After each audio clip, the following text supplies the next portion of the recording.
Pura-pura bangkrut untuk tes sifat asli mertua dan suami. Ternyata mereka malah menyalahkanku dan menghina miskin.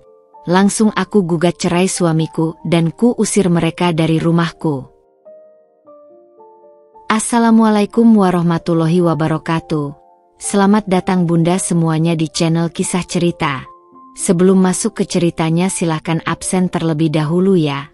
Bunda-bunda semuanya dari daerah mana saja yang sudah subscribe semoga rezekinya lancar ya.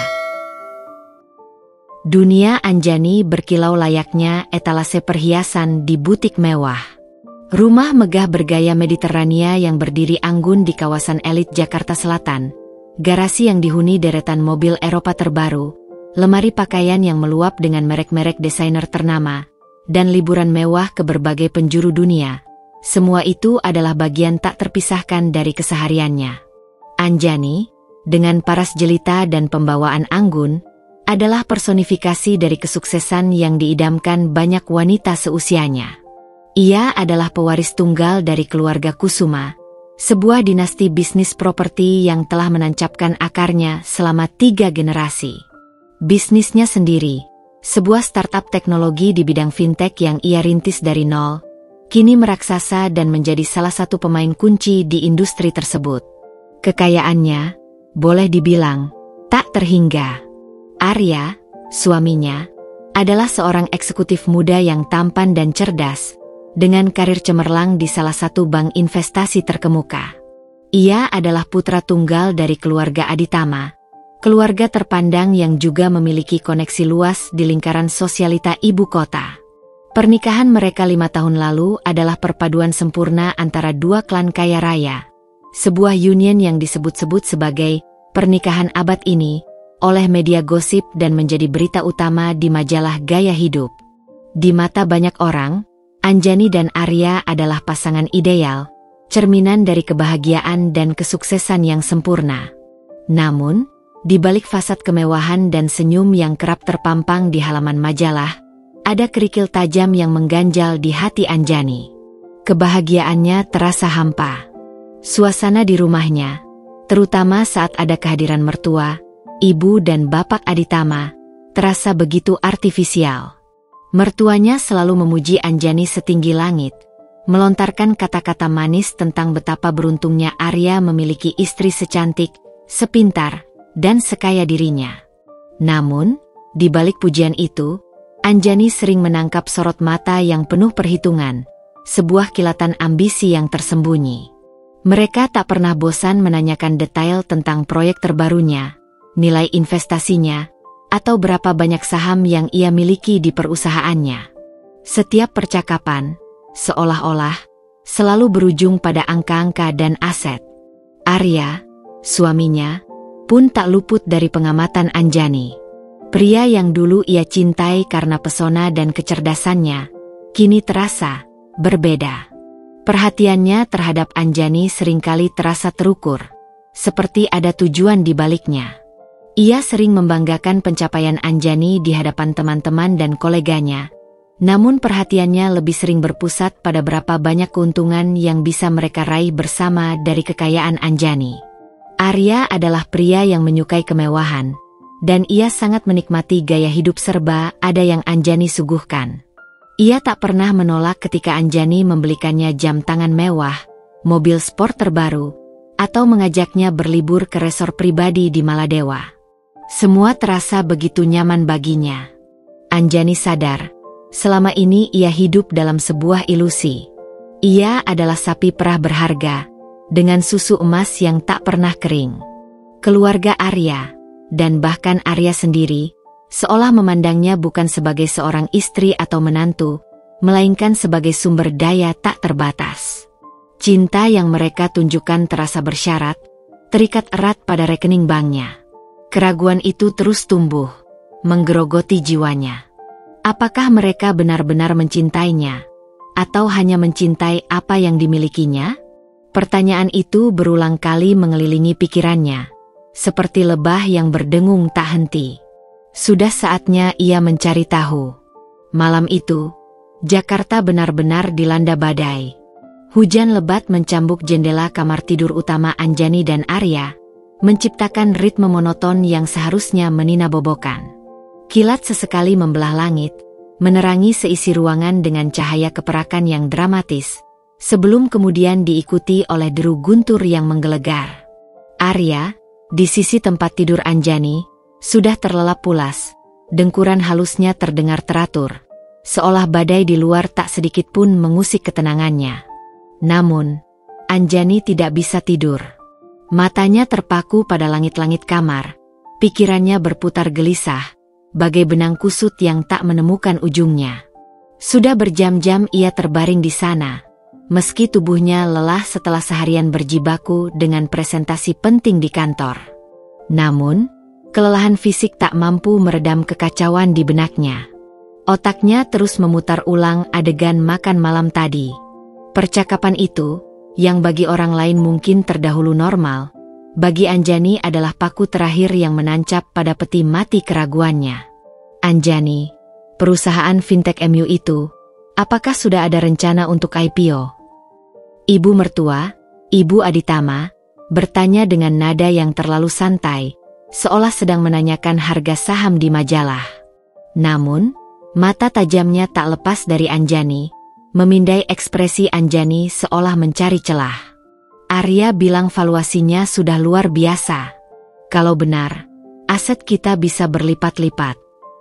Ada penekanan pada kata "kita" yang terasa seperti klaim atas apa yang Anjani bangun sendiri.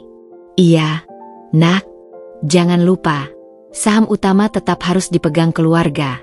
Ya, timpal bapak mertua, Bapak Aditama, seraya menyesap wine merahnya dengan anggun. Suaranya terdahulu menenangkan, namun terselip sebuah perintah terselubung. Jangan sampai ada yang menggeser posisi kita sebagai pemegang saham terbesar. Reputasi keluarga kita akan dipertaruhkan. Seolah-olah, seluruh kerja keras Anjani hanyalah alat untuk memperkokoh status sosial mereka. Arya, suaminya, hanya tersenyum mengiyakan. Sesekali melirik Anjani dengan tatapan penuh harap yang Anjani kenali betul. Tatapan yang ingin melihat angka-angka fantastis. Ia terlalu nyaman dengan peran sebagai pendamping hidup Anjani yang sukses, penikmat kemewahan yang dihasilkan oleh keringat dan pikiran Anjani. Obrolan itu pun berlanjut tanpa henti, membahas rencana renovasi villa di Bali, penambahan koleksi mobil mewah terbaru yang harusnya mereka beli, hingga investasi di luar negeri yang mereka harapkan bisa terrealisasi dari rezeki nomplok yang akan datang dari bisnis Anjani. Mereka bahkan sudah merencanakan liburan panjang ke Eropa dengan kapal pesiar mewah, semua atas asumsi kekayaan Anjani yang tak terbatas. Anjani hanya bisa tersenyum masam, mengangguk tipis, menanggapi sekedarnya. Setiap kata yang keluar dari bibir mereka, yang seharusnya terdengar membahagiakan atau menunjukkan dukungan, justru terasa seperti belenggu yang semakin erat melilit lehernya. Mereka tidak pernah bertanya tentang tekanan yang ia alami sebagai CEO, risiko besar yang ia hadapi di pasar yang fluktuatif, atau jam kerja tak kenal lelah yang ia lalui untuk membangun semua itu dari nol. Yang ada di kepala mereka hanyalah angka, persentase keuntungan, dan bagaimana uang itu bisa memperkaya gaya hidup mereka. Ini bukan yang pertama. Selama 5 tahun pernikahan, pola ini selalu berulang. Pujian datang hanya saat Anjani meraih keuntungan besar. Perhatian Arya terasa paling intens saat ada aset baru yang dibeli atau investasi yang menunjukkan hasil fantastis. Kehangatan mertuanya memudar perlahan saat Anjani sedang menghadapi tantangan bisnis, hanya untuk kembali muncul dengan semarak saat ia berhasil keluar dari kesulitan dengan keuntungan berlipat ganda. Anjani sadar, selama ini ia hidup dalam sebuah ilusi. Ia adalah sapi perah berharga, dengan susu emas yang tak pernah kering. Keluarga Arya, dan bahkan Arya sendiri, seolah memandangnya bukan sebagai seorang istri yang dicintai atau menantu yang dihormati, melainkan sebagai sumber daya tak terbatas yang harus dimaksimalkan. Keraguan itu, yang selama ini hanya berupa bisikan-bisikan halus di sudut hatinya, kini membengkak menjadi jeritan keras. Apakah mereka benar-benar mencintainya, atau hanya mencintai apa yang dimilikinya? Pertanyaan itu berulang kali mengelilingi pikirannya. Seperti lebah yang berdengung tak henti, semakin intens seiring setiap sambaran petir di luar. Di tengah badai keraguan dan kekosongan yang menghantam hatinya, sebuah ide, seolah kilatan petir itu sendiri, tiba-tiba menyambar dan menerangi kegelapan benaknya. Ide itu begitu berani, begitu berisiko, namun terasa begitu tepat. Ia akan pura-pura bangkrut. Jika kekayaan adalah satu-satunya hal yang membuat mereka mencintainya, maka ia akan menghapus kekayaan itu dari persamaan. Ia ingin melihat apa yang tersisa dari cinta mereka saat tak ada lagi harta yang bisa mereka gali. Apakah Arya akan tetap di sisinya saat ia tidak lagi menjadi mesin uang? Apakah mertuanya akan tetap memujanya dan menganggapnya sebagai menantu idaman saat ia tak punya apa-apa lagi untuk ditawarkan? Ini bukan sekadar ujian. Ini adalah pertarungan untuk menyelamatkan sisa-sisa harga dirinya, untuk menemukan kebenaran di balik semua senyum palsu itu. Jantung Anjani berdebar kencang, memompa adrenalin ke seluruh tubuhnya. Ia tahu, ini adalah pertaruhan terbesar dalam hidupnya. Taruhan yang mungkin akan menghancurkan segalanya. Pernikahannya, hubungannya dengan keluarga Arya, bahkan persepsi orang lain terhadapnya, atau justru membebaskannya dari belenggu kepalsuan. Namun, Anjani sudah terlalu lelah dengan topeng dan kepura-puraan. Ia butuh kebenaran, sepedih apapun itu. Matanya menatap langit-langit kamar yang kini kembali gelap setelah kilat terakhir. Besok, bisiknya pada diri sendiri, suaranya nyaris tak terdengar di antara gemuruh hujan. Permainan akan dimulai. Sebuah senyum tipis, campur aduk antara ketakutan yang mencekam dan tekad baja yang membara, merekah di bibirnya yang pucat. Ia akan menghadirkan berita buruk yang paling tak terduga, berita yang akan mengguncang pondasi hubungan mereka dan mengungkap siapa mereka sebenarnya. Pagi itu, Anjani bangkit dari tempat tidur dengan sebuah misi yang dingin namun membara. Cahaya matahari musim kemarau menembus tirai tipis di kamarnya, menyinari wajahnya yang semalam suntuk dihantui pikiran. Tidak ada lagi keraguan yang melingkupi, hanya sebuah tekad baja yang membimbing setiap geraknya. Ia akan menjalankan skenario ini dengan sempurna, tanpa cacat. Untuk mendukung perannya, Anjani sengaja memilih pakaian santai yang agak lusuh dari bagian paling belakang lemarinya. Sebuah kaos katun abu-abu pudar dan celana jogger hitam yang sudah sering dipakai, kontras dengan gaun-gaun sutra atau setelan desainer yang biasa ia kenakan. Rambutnya ia biarkan tergerai, sedikit berantakan seolah ia tak sempat menyisirnya karena semalaman tak bisa tidur. Sentuhan terakhir adalah polesan tipis concealer di bawah mata untuk menciptakan kesan kantung mata yang samar, dan sedikit bedak untuk membuat wajahnya terlihat sedikit pucat, menyiratkan beban pikiran yang mendalam. Kesempatan pertama untuk melancarkan berita buruk itu muncul di meja sarapan, tempat keluarga Aditama biasa berkumpul setiap pagi. Seperti biasa, ibu dan bapak Aditama sudah duduk manis di kursi masing-masing, menikmati hidangan mewah yang disiapkan oleh asisten rumah tangga, roti panggang Prancis dengan maple syrup, omelet truffle, dan jus segar dari buah-buahan organik. Arya, di ujung meja, sedang membaca berita ekonomi di tabletnya, sesekali menyeruput kopi hitamnya. Suasana terasa dingin, hanya dentingan sendok yang beradu dengan piring keramik, dan suara tipis lipatan koran elektronik Arya yang mengisi keheningan. Sebuah keheningan yang terasa hampa, hanya formalitas belaka. Anjani menarik napas dalam, memantapkan hati, dan melangkah masuk ke ruang makan. Ia mengambil tempat duduknya, tidak menyentuh makanan, hanya memegang cangkir teh hangatnya. "Ada apa, Anjani? Wajahmu muram sekali pagi ini," tegur Ibu Aditama, dengan nada yang, untuk sesaat, terdengar seperti kepedulian yang tulus. Namun, Anjani bisa merasakan ada nada penasaran tersembunyi, seolah ia sedang mengendus sesuatu yang menarik. Anjani menunduk, menghela napas panjang, seolah sedang menanggung beban yang tak terperikan di pundaknya. Ia mengangkat wajahnya perlahan, menatap ibu mertua dengan mata yang sedikit berkaca-kaca, berhasil menyalurkan emosi yang ia simulasi. Bisnisku. Maaf, Bu, Pak, Arya. Ada kabar buruk. Suaranya ia buat sedikit serak, bergetar, nyaris seperti bisikan yang menahan isak tangis. Arya yang tadinya fokus pada tabletnya, langsung menurunkan benda itu, keningnya berkerut dalam. Ia menatap Anjani dengan tatapan yang Anjani kenali betul. Tatapan cemas, namun bukan karena khawatir pada Anjani, melainkan pada potensi kehilangan sumber daya. Kabar buruk apa? Jangan bilang soal sahammu lagi. Bukankah bulan lalu kau bilang sedang naik daun? Ada nada tuntutan dalam pertanyaannya. Anjani menggelengkan kepala pelan, seolah tak sanggup mengucapkan kata-kata itu.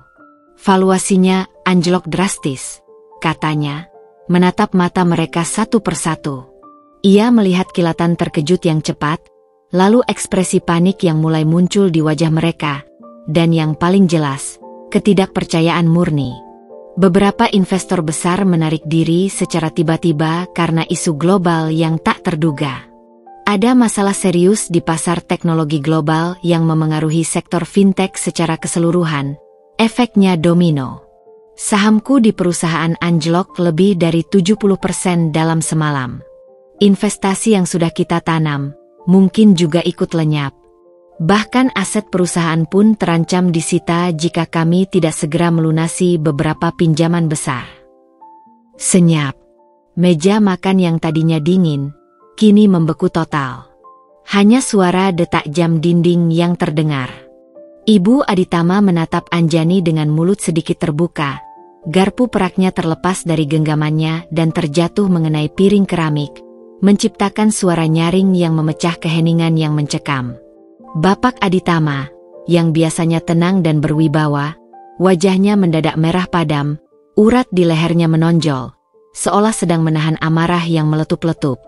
Arya, suamiku, yang tadinya duduk tegak dengan percaya diri, kini bersandar lemas di kursinya, tatapan matanya kosong, seperti melihat masa depan yang gelap.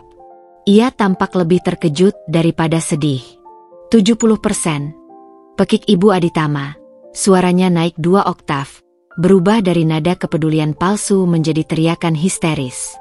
Anjani, kau bercanda, kan? Bagaimana bisa? Bukankah bisnismu selalu untung besar? Ini pasti cuma rumor pasar. Kau pasti salah lihat laporan keuanganmu.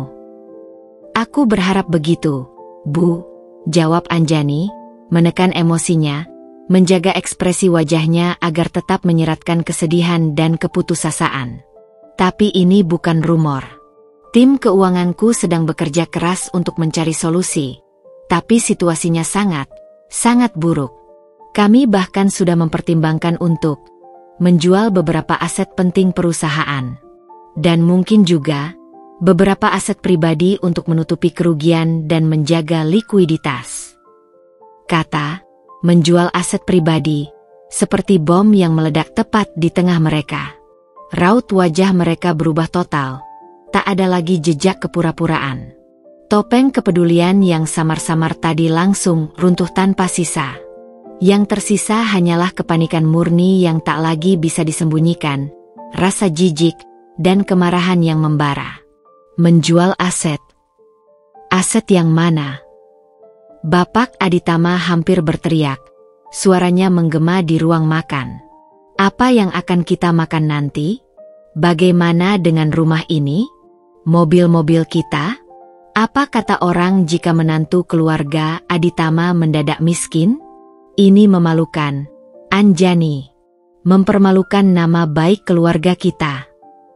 Ia menunjuk-nunjuk Anjani dengan jari telunjuknya, seolah Anjani adalah penyebab segala malapetaka. Arya, suamiku, yang selama ini dia membeku dalam keterkejutan, akhirnya bersuara. Tapi bukan kata-kata dukungan, penghiburan, atau kepedulian yang keluar dari bibirnya, melainkan rentetan tuduhan tajam yang menusuk relung hati Anjani. Kau ini bodoh, Anjani. Kenapa tidak bilang kalau bisnismu bermasalah sebelumnya? Kenapa tidak ada sinyal sama sekali dari dirimu? Kau terlalu ambisius dan ceroboh. Sekarang kita semua jadi susah karena kelakuanmu. Aku malu punya istri sepertimu yang tidak becus mengurus investasi dan tidak bisa menjaga aset keluarga. Ia bahkan tidak bertanya bagaimana perasaan Anjani, hanya fokus pada kerugian materi yang akan mereka derita. Anjani merasakan hatinya mencelos, nyeri yang tajam menghujam tepat ke ulu hatinya. Air mata yang selama ini ia tahan, sedikit menggenang di pelupuk matanya. Kali ini bukan air mata sandiwara, melainkan air mata kepahitan dan kekecewaan murni. Kata-kata mereka terasa panas, seperti air mendidih yang disiramkan ke wajahnya. Namun, di balik rasa sakit itu, ada secercah kepuasan pahit. Drama ini berhasil. Mereka telah menunjukkan warna asli mereka, jauh lebih cepat dan lebih jelas dari yang ia duga. Ujian pertama telah dilalui, dan hasilnya sangat jelas. Tidak ada cinta, tidak ada dukungan sejati, hanya keserakahan dan ketakutan kehilangan kemewahan. Hari-hari setelah pengumuman kebangkrutan, itu terasa bagai siksaan yang kejam bagi Anjani. Tak ubahnya neraka pribadi yang harus ia jalani dalam kemegahan semu. Rumah yang dulu ia cintai, mahligai emas yang ia bangun bersama Arya, kini berubah menjadi penjara berhias permata, dipenuhi racun dari tatapan menghina dan perkataan menusuk yang tak putus-putusnya. Topeng-topeng keramahan yang selama ini dikenakan oleh ibu dan bapak Aditama, serta Arya, telah terlepas sepenuhnya, menyingkap wajah asli mereka yang dingin, penuh perhitungan, dan keji, seolah-olah ia tak pernah menjadi bagian dari keluarga mereka. Suasana di rumah, terutama saat berkumpul di meja makan, tak lagi sama. Sarapan, makan siang, dan makan malam, yang dulunya tempat perayaan kecil, obrolan ringan tentang rencana liburan, atau bahkan sekadar berbagi cerita hari, kini menjadi medan perang verbal yang tak terelakkan. Setiap kali Anjani muncul, seolah-olah penampilannya yang sederhana dan wajah murungnya adalah pemicu. Ibu Aditama akan langsung mengubah ekspresi wajahnya dari yang biasa saja menjadi cemberut masam, atau tatapan sinis yang seolah bisa menembus kulit. Lihatlah dirimu, Anjani, cibir ibu mertua suatu pagi, suaranya tajam seperti pisau, matanya menyapu penampilan Anjani dari atas ke bawah yang memang sengaja ia buat lebih sederhana. Sudah miskin, penampilanmu jadi ikut-ikutan lusuh. Rambutmu acak-acakan, bajumu juga begitu. Seharusnya kau tetap menjaga penampilan, setidaknya untuk menutupi kemalangan ini. Jangan sampai orang tahu kita punya menantu yang tidak terurus. Nada bicaranya menunjukkan rasa malu dan jijik yang tak disembunyikan. Ayah mertua, yang tadinya selalu memuji kepintaran bisnis Anjani di depan relasi dan teman-teman, kini tak henti-hentinya menyalahkannya. Aku sudah bilang, Anjani, wanita itu seharusnya fokus mengurus rumah dan keluarga, bukan mengejar keuntungan yang tidak jelas di dunia bisnis yang penuh risiko. Lihatlah akibatnya sekarang. Ia berbicara seolah seluruh kehancuran itu adalah murni kesalahan Anjani, tanpa sedikit pun mempertimbangkan faktor eksternal, kondisi pasar global, atau risiko bisnis yang memang selalu ada. Kami sudah memperingatkanmu, tapi kau terlalu keras kepala.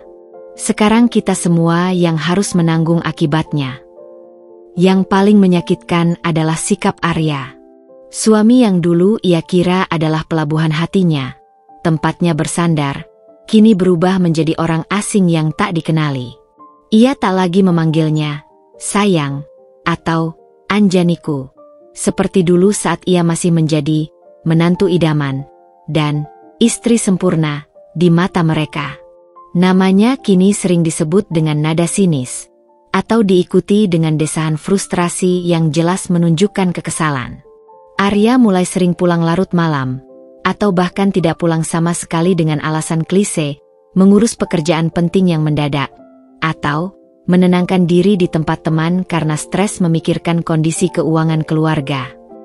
Ketika ia di rumah pun, kehadirannya terasa hampa, seperti bayangan.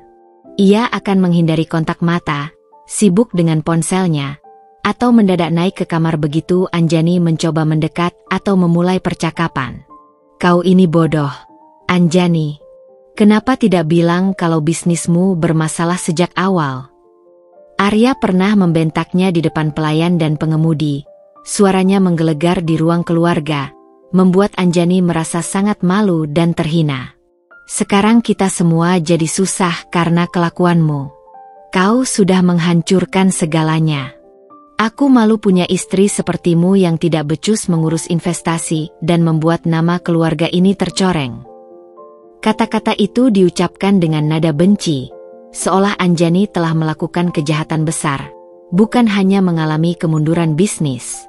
Ia bahkan tak menanyakan bagaimana perasaan Anjani, seolah Anjani tak lebih dari sekadar mesin uang yang rusak. Anjani sadar betul bahwa Arya sangat menikmati gaya hidup mewah yang selama ini ia sediakan. Mobil-mobil sport, jam tangan mahal, liburan tanpa batas, dan status sosial yang terangkat. Kini, dengan kebangkrutan yang ia umumkan, ketakutan akan kehilangan segalanya membuat Arya berubah menjadi sosok yang kejam dan egois. Anjani bahkan pernah mendengarnya berbicara di telepon dengan seseorang, mungkin teman lamanya atau koleganya. "Seharusnya aku menikah dengan wanita kaya yang memang punya sense bisnis dan bisa mempertahankan kekayaannya, bukan sepertinya yang hanya bisa menyusahkan dan membawa kerugian," bisik Arya, yang suaranya cukup keras untuk Anjani dengar dari balik pintu kamar mereka yang sedikit terbuka. Kalimat itu menancap di hati Anjani, mengonfirmasi semua keraguannya. Setiap hari, Anjani harus menelan pil pahit penghinaan yang bertubi-tubi. Ia disalahkan untuk setiap hal kecil yang dulu tak pernah jadi masalah, mulai dari tagihan listrik yang terlalu tinggi, padahal pemakaiannya normal, hingga makanan di meja yang tidak bergizi, dan boros, padahal ia sengaja memilih menu sederhana. Mereka membatasi aksesnya ke kartu kredit pribadi yang dulunya ia miliki dan gunakan secara bebas, dan bahkan menyuruhnya untuk mulai berhemat dan belajar memasak sendiri, agar tidak membebani keuangan rumah tangga yang sedang kritis karena dirinya. Mereka berbicara seolah-olah ia adalah benalu, beban tak berguna yang tiba-tiba muncul di kehidupan mereka dan hanya bisa menggerogoti. Namun, di balik semua rasa sakit, kekecewaan, dan kehinaan yang ia rasakan itu, ada sesuatu yang tumbuh dalam diri Anjani. Kemarahan yang dingin dan tekad yang semakin kuat, membara di dalam hatinya. Setiap kata cacian, setiap tatapan merendahkan, setiap pengabaian dari Arya, hanya memperjelas kebenaran yang pahit. Ini bukan lagi hanya tentang uang. Ini tentang martabatnya yang telah mereka injak-injak. Mereka telah melukai harga dirinya dengan cara yang tak termaafkan. Anjani terus mengamati, mencatat dalam diam, mengumpulkan setiap bukti perkataan dan perlakuan mereka. Ia tahu, sandiwara ini akan segera berakhir, dan ketika itu terjadi, mereka akan membayar mahal atas setiap tetes air mata yang tertahan dan setiap penghinaan yang ia rasakan. Di tengah pusaran kehinaan, pengabaian, dan atmosfer beracun yang kini menyelimuti rumah megahnya, pikiran Anjani tidak pernah berhenti bekerja. Setiap cemoohan, setiap tatapan jijik, setiap pengabaian dari Arya, tidak hanya melukai hatinya secara mendalam tetapi juga menjadi bahan bakar bagi tekadnya yang semakin membaja. Ia tahu, sandiwara ini tidak bisa berakhir dengan sekadar kemarahan yang meluap-luap. Ia membutuhkan lebih dari itu.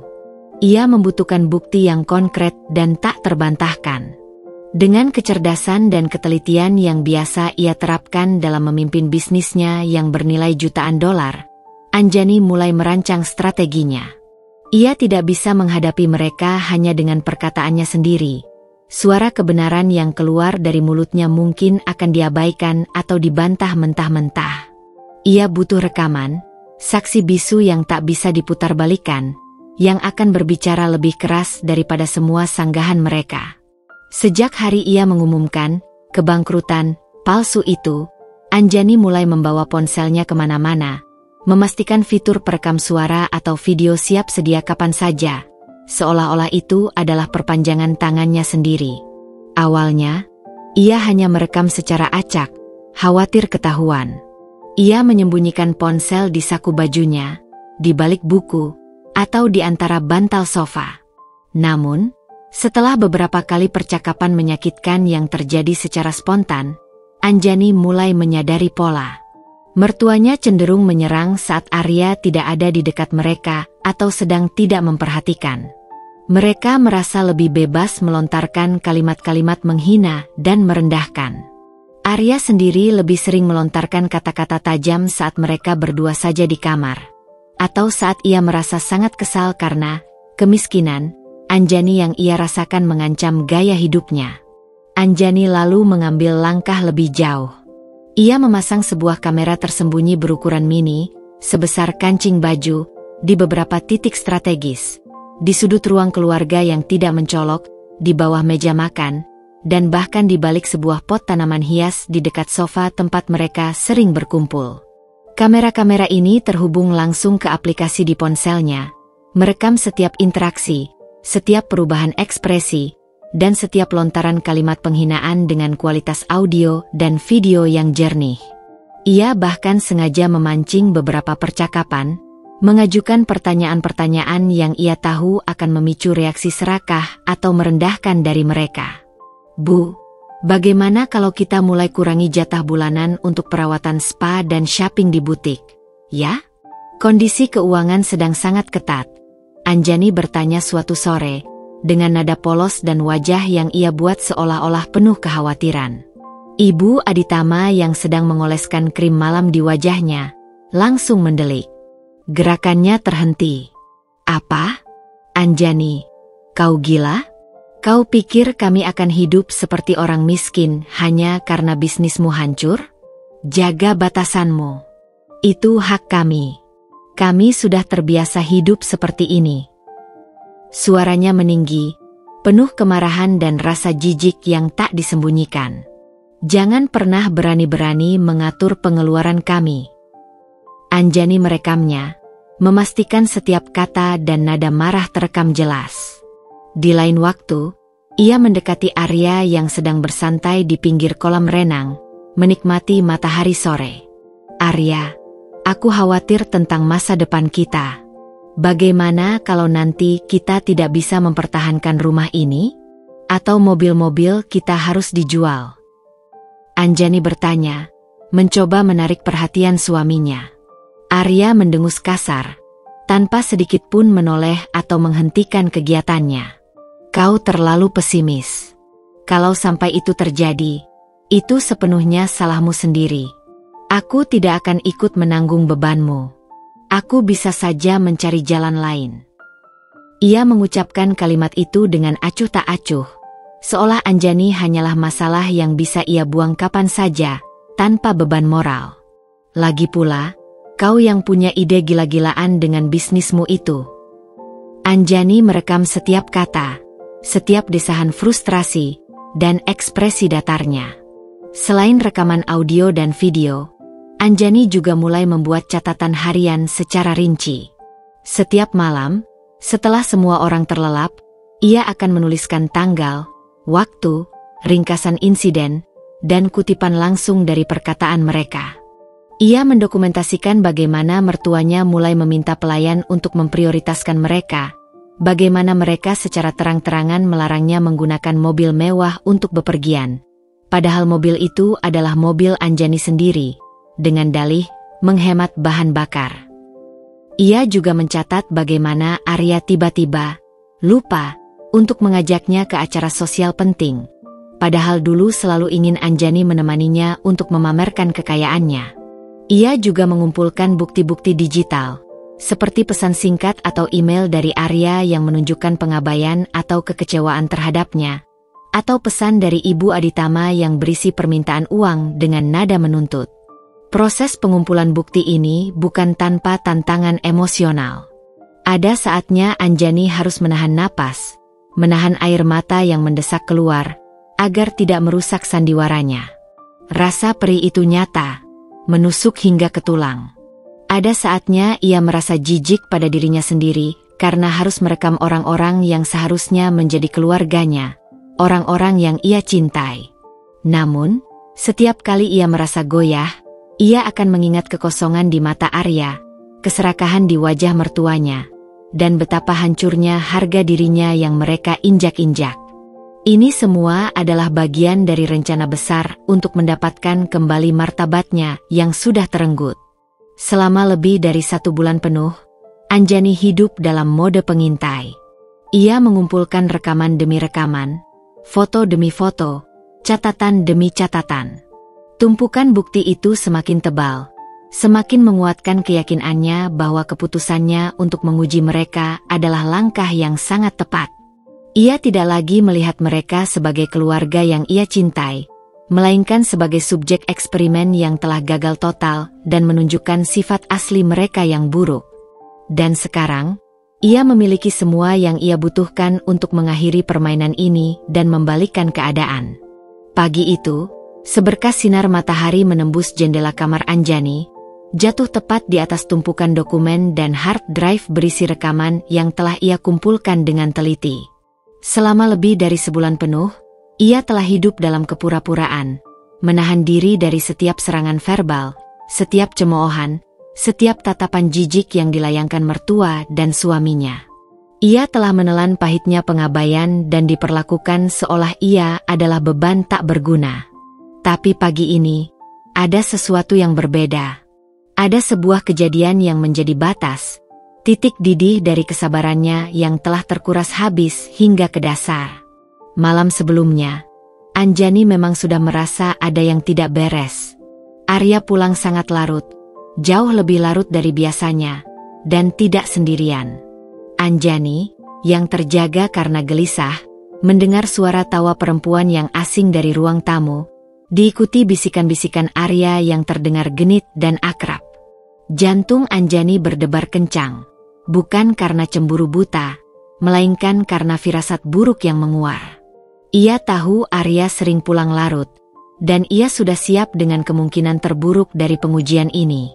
Namun, ini pertama kalinya ia membawa wanita lain ke rumah mereka, ke rumah yang seharusnya menjadi mahligai pernikahan mereka, di bawah atap yang sama dengan dirinya. Dengan langkah hati-hati yang diselimuti kegelapan malam, Anjani mengendap-endap keluar dari kamar, menuju ruang tamu.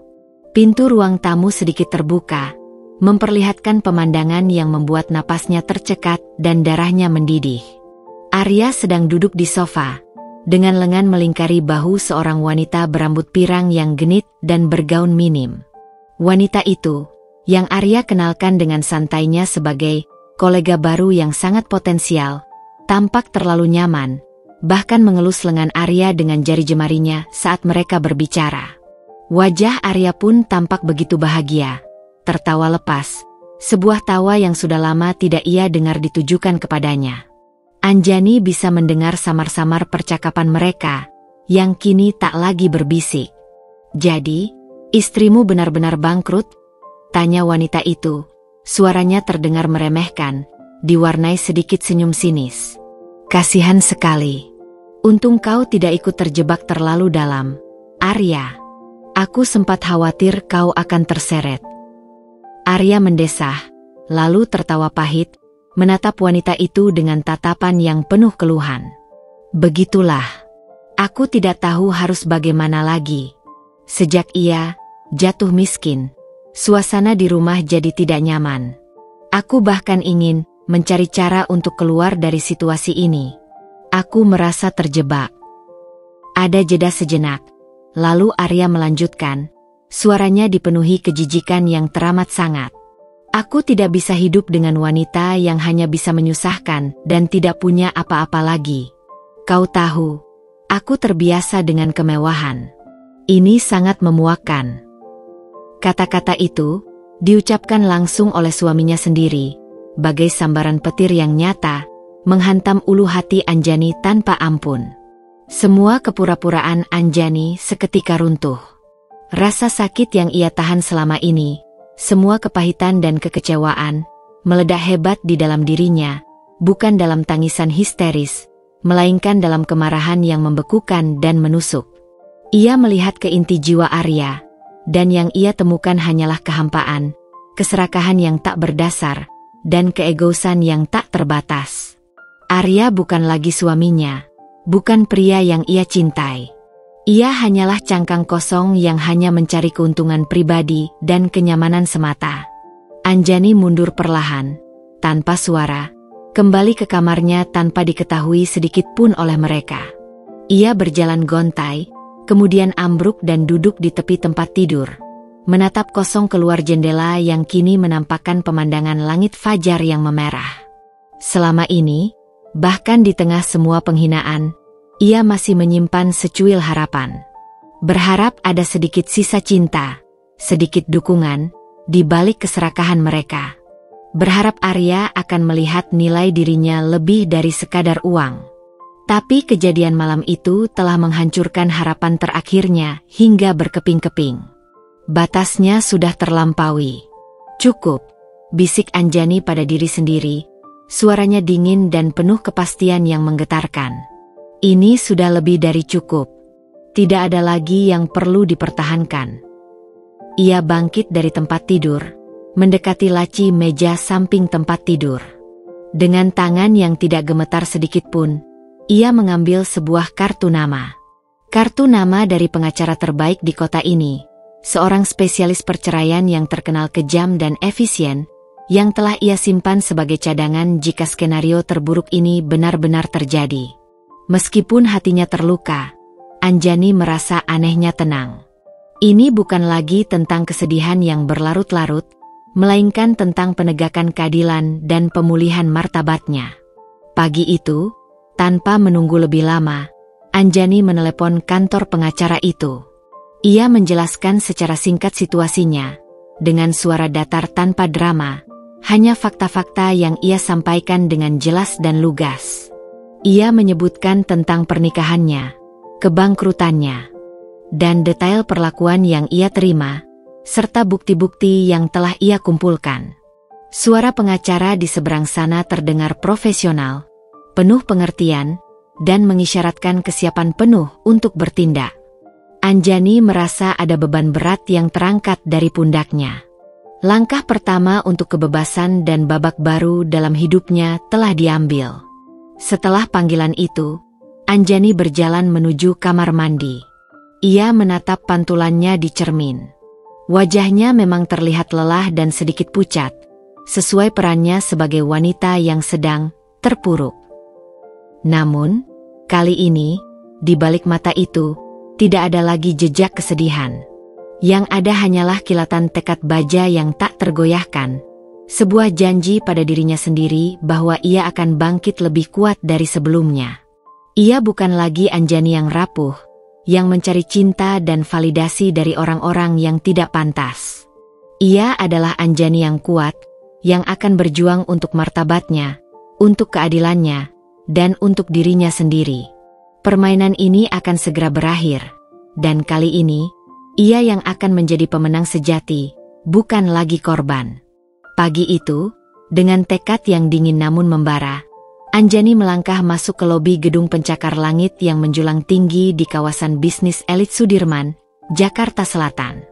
Gedung itu, dengan fasad kaca berkilauan yang memantulkan langit biru, mencerminkan kekuatan dan profesionalisme firma hukum Lex Aeterna.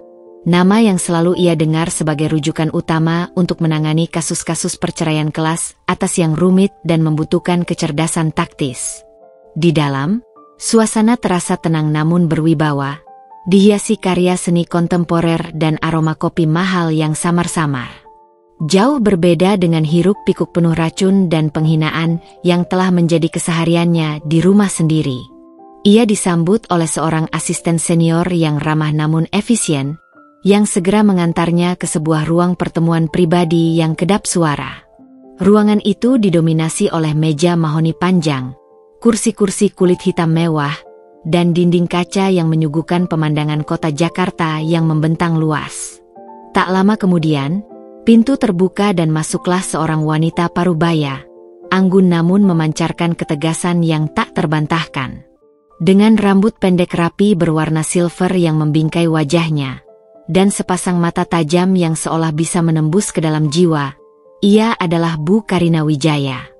Namanya sudah melegenda di kalangan hukum Indonesia. Seorang pengacara spesialis perceraian yang dikenal karena ketajamannya di meja hijau, efisiensinya dalam mengelola kasus, dan kemampuannya membongkar setiap kepalsuan hingga ke akar-akarnya. Selamat pagi, Bu Anjani. Saya Karina Wijaya. Sapa Karina dengan suara yang tenang namun jelas dan berotoritas, menjabat tangan Anjani erat. Jabat tangan itu terasa kuat dan penuh keyakinan, menularkan sedikit ketenangan pada Anjani. Terima kasih sudah datang. Saya sudah mendengar garis besar kasus Anda dari asisten saya dan sedikit membaca catatan awal yang Anda berikan via email. Silakan duduk. Anjani duduk di kursi berhadapan dengan Karina, merasakan aura kepercayaan diri dan kecerdasan yang terpancar kuat dari wanita di depannya. Terima kasih kembali, Bu Karina. Saya perlu bantuan Anda untuk mengakhiri sandiwara ini dan mendapatkan kembali hidup saya. Karina mengangguk perlahan, membuka map kulit hitam yang berisi catatan telepon awal mereka. Berdasarkan cerita Anda, Bu Anjani, ini jelas bukan perceraian biasa. Ini memiliki unsur pembuktian motif, perlakuan tidak menyenangkan yang sistematis, pengabaian, dan potensi upaya penggelapan aset jika mereka mencoba melawan. Proses ini bisa sangat emosional, melelahkan, dan mungkin akan menjadi sorotan publik. Apakah Anda siap untuk menghadapi segala kemungkinan? Termasuk menghadapi perlawanan sengit dari pihak suami dan mertua Anda. Anjani menatap mata Karina lurus-lurus, tanpa keraguan sedikitpun. Saya lebih dari siap, Bu Karina. Saya sudah menyiapkan segalanya. Ini bukan hanya tentang perceraian selembar kertas. Ini tentang martabat dan keadilan yang telah mereka injak-injak. Saya tidak akan mundur. Saya tidak peduli seberapa kotor permainan mereka nanti. Suaranya mantap, memancarkan tekad baja. Karina tersenyum tipis, sebuah senyum yang mengandung pengertian, apresiasi, dan sedikit kekaguman profesional. Bagus.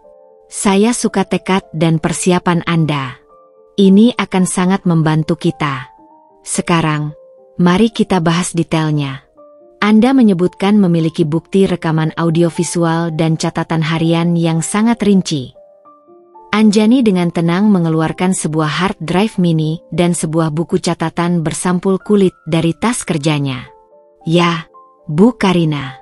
Semua perlakuan mereka, semua perkataan yang menghina dan merendahkan, setiap cemoohan dari mertua saya, setiap pengabaian dan perkataan kejam dari Arya, bahkan saat ia membawa wanita lain ke rumah. Saya merekamnya selama sebulan penuh. Saya punya rekaman audio, video, dan juga catatan kronologis yang sangat detail dengan tanggal, waktu, dan kutipan persis dari perkataan mereka. Anjani meletakkan barang bukti itu di atas meja. Mata Karina membelalak sedikit, menunjukkan ekspresi terkejut yang cepat menghilang, digantikan oleh kekaguman profesional yang tulus. Ia mengambil hard drive itu dan menimangnya sejenak. Luar biasa, Bu Anjani. Ini adalah amunisi yang sangat kuat dan jarang sekali klien datang dengan persiapan selengkap ini. Rekaman dan catatan detail ini akan menjadi tulang punggung kasus kita. Ini akan sangat memperkuat posisi Anda di pengadilan dan membuat mereka tidak bisa berkutik. Karina memanggil asistennya untuk segera menyalin semua data dari hard drive dan mulai menelaah buku catatan Anjani. Selama berjam-jam, mereka membahas setiap aspek strategi hukum. Karina menjelaskan setiap langkah yang akan mereka ambil. Pengajuan gugatan cerai dengan alasan perlakuan tidak menyenangkan dan pengabaian yang terbukti, tuntutan hak asuh anak. Karina memastikan Anjani tidak memiliki anak, yang memudahkan satu aspek rumit, dan yang terpenting, pemisahan harta gonogini berdasarkan kontribusi masing-masing. Mengingat sebagian besar aset yang kita miliki, terutama rumah ini dan juga perusahaan Anda, adalah milik pribadi Anda sebelum pernikahan, dan kontribusi finansial Anda yang dominan dalam keuangan rumah tangga selama ini, posisi Anda sangat kuat, jelas Karina, menunjuk ke sebuah grafik alur aset yang ia siapkan. Terlebih lagi dengan bukti perlakuan mereka yang jelas menunjukkan motif materialistis dan bukan cinta sejati. Kita bisa mengajukan gugatan dengan permintaan agar semua aset pribadi Anda tetap menjadi milik Anda sepenuhnya, dan Arya tidak berhak atas bagian apapun, apalagi atas saham atau aset perusahaan Anda. Saya juga ingin mereka semua keluar dari rumah saya, tegas Anjani, tatapannya dingin. Segera setelah gugatan dilayangkan. Saya tidak ingin lagi berbagi atap dengan mereka. Karina mengangguk. Itu bisa kita atur, Bu Anjani. Dengan bukti-bukti ini, kita bisa mengajukan permohonan perintah pengadilan untuk pengosongan properti, terutama jika rumah itu atas nama Anda pribadi. Kita akan kirimkan surat somasi terlebih dahulu kepada Arya dan orang tuanya, sebagai peringatan resmi dan langkah awal sebelum pengadilan. Jika mereka menolak untuk kooperatif atau mencoba melawan, kita bisa melangkah ke jalur hukum yang lebih tegas, termasuk meminta bantuan dari pihak berwenang untuk pengosongan paksa jika diperlukan. Anjani merasakan gelombang kepuasan yang dingin dan tenang. Rencana ini bukan hanya tentang memenangkan perceraian, tapi tentang memulihkan rasa keadilannya, menegaskan kembali martabatnya, dan mengambil kendali penuh atas hidupnya. Pertemuan dengan Karina memberinya kekuatan dan arah yang jelas. Ia tidak lagi sendirian dalam perjuangan ini. Di balik semua topeng itu, akhirnya akan ada kebenaran yang terungkap, dan hari perhitungan akan segera tiba. 2 minggu setelah pertemuan rahasia dengan Bu Karina Wijaya, sang pengacara ulung, Anjani merasa atmosfer di rumah mewah ini telah mencapai puncaknya. Setiap hari adalah episode baru dari drama yang mereka ciptakan, sebuah pertunjukan penghinaan dan tuntutan tak berujung. Mereka terus menekan Anjani untuk berhemat, membatasi setiap geraknya dengan dalih, menjaga keuangan keluarga, dan memperlakukannya seolah ia adalah parasit yang tak tahu diri di rumahnya sendiri. Anjani tahu betul, inilah saatnya. Bu Karina telah mengonfirmasi bahwa semua berkas gugatan sudah siap, lengkap dengan surat peringatan dan perintah pengosongan rumah yang sah secara hukum. Malam itu, Anjani meminta Arya dan kedua mertuanya untuk makan malam bersama. Sebuah permintaan yang sangat tidak biasa, bahkan terkesan ganjil, di tengah atmosfer dingin dan permusuhan yang menyelimuti mereka selama berminggu-minggu. Arya tampak skeptis, alisnya terangkat, sementara Ibu Aditama melirik Anjani dengan tatapan penuh curiga dan penghinaan. "Ada apa ini, Anjani? Tumben sekali kau ingin makan malam bersama kami," kata Ibu Aditama, dengan nada yang begitu sinis sehingga terdengar seperti ejekan. "Apa kau akhirnya sadar akan pentingnya keluarga setelah semua yang terjadi? Atau kau akan meminta uang lagi?" Ia tersenyum meremehkan, seolah Anjani adalah seorang pengemis. Anjani hanya tersenyum tipis, senyum yang tidak sampai ke matanya, justru memancarkan ketenangan yang aneh. "Ada hal penting yang ingin kubicarakan. Kuharap kalian semua bisa mendengarkan baik-baik, tanpa memotong ucapanku." Nadanya yang tenang namun tegas membuat ketiga orang di depannya sedikit terkejut dan terdiam. Mereka duduk di meja makan yang luas, di bawah lampu kristal mewah yang memancarkan cahaya keemasan. Di tengah hidangan mewah yang tak lagi Anjani sentuh, sup lobster, steak wagyu, dan wine Prancis terbaik, Anjani meletakkan sebuah map coklat tebal di hadapan Arya. Map itu, yang sebelumnya ia pegang erat, terasa berat di tangannya, namun juga memancarkan kekuatan yang baru saja ia temukan. "Aku tahu kalian semua sudah sangat muak dengan keadaanku yang kalian sebut bangkrut ini." Anjani memulai, suaranya tenang, jelas, dan tanpa sedikit pun emosi. Mereka semua menatapnya, bingung dengan nada bicaranya yang anehnya penuh keyakinan. "Kalian selalu bilang aku tidak becus, tidak tahu diri, menyusahkan, dan membuat kalian malu." Anjani melihat ekspresi tidak nyaman mulai muncul di wajah mereka. Arya sedikit menggeser duduknya. Mertuanya saling pandang, seolah Anjani akan mengemis maaf atau mencari simpati. "Tapi ada satu hal yang perlu kalian tahu," Anjani melanjutkan, dengan nada yang semakin tegas dan dingin. Selama ini, aku hanya pura-pura. Pura-pura bangkrut, pura-pura tidak berdaya, pura-pura buta, dan pura-pura menerima semua penghinaan kalian. Seketika, suasana di meja makan menjadi hening mencekam. Udara terasa tipis, seolah waktu berhenti. Sendok yang dipegang Ibu Aditama terjatuh lagi, kali ini dengan suara lebih keras, bergema di ruangan yang sunyi. Arya menatap Anjani dengan mata melebar, rahangnya sedikit terbuka, seperti baru saja melihat hantu. Bapak Aditama yang tadinya sedang menyesap wine, tersedak hingga terbatuk-batuk, wajahnya memerah. Apa maksudmu, Anjani?" tanya Arya. Suaranya tercekat, nyaris tak terdengar. Ia tampak sangat shock, lebih dari yang pernah Anjani lihat. "Maksudku," kata Anjani, meraih map coklat di depannya dan mendorongnya sedikit ke arah Arya, tepat di tengah meja. "Aku tidak pernah bangkrut. Bisnisku justru sedang sangat pesat, bahkan jauh lebih besar dan menguntungkan dari sebelumnya. Dan semua yang terjadi selama sebulan ini, semua perlakuan kalian, semua perkataan kalian, setiap hinaan, setiap cemoohan, setiap pengabaian, aku merekam semuanya." Wajah mereka langsung pucat pasi.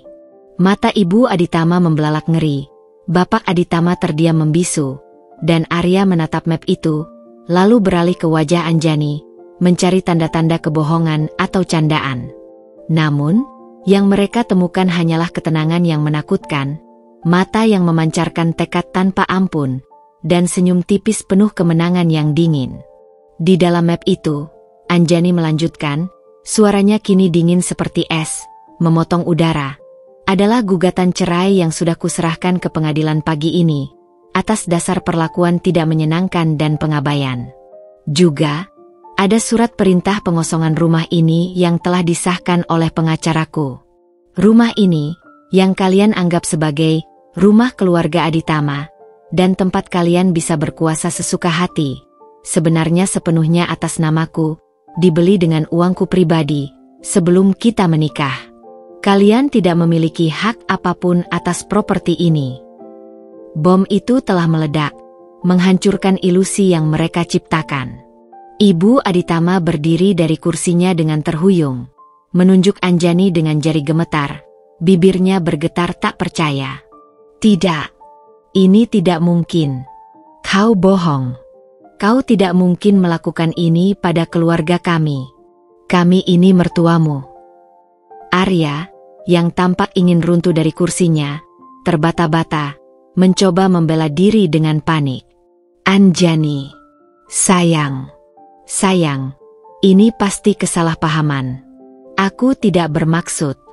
Aku hanya stres." Ia mencoba meraih tangan Anjani, namun Anjani menariknya dengan cepat. Anjani memotongnya tajam, tanpa emosi. "Tidak ada kesalahpahaman, Arya. Aku punya rekaman dirimu yang terang-terangan mengatakan ingin mencari cara untuk keluar dariku karena aku miskin. Aku punya rekaman mertuamu yang menghina dan memaki-makiku setiap hari, menyebutku benalu dan pembawa sial. Kalian telah menunjukkan sifat asli kalian yang keji. Dan sekarang, aku tidak lagi sudi berbagi hidup, apalagi atap, dengan orang-orang serakah dan tidak berhati seperti kalian."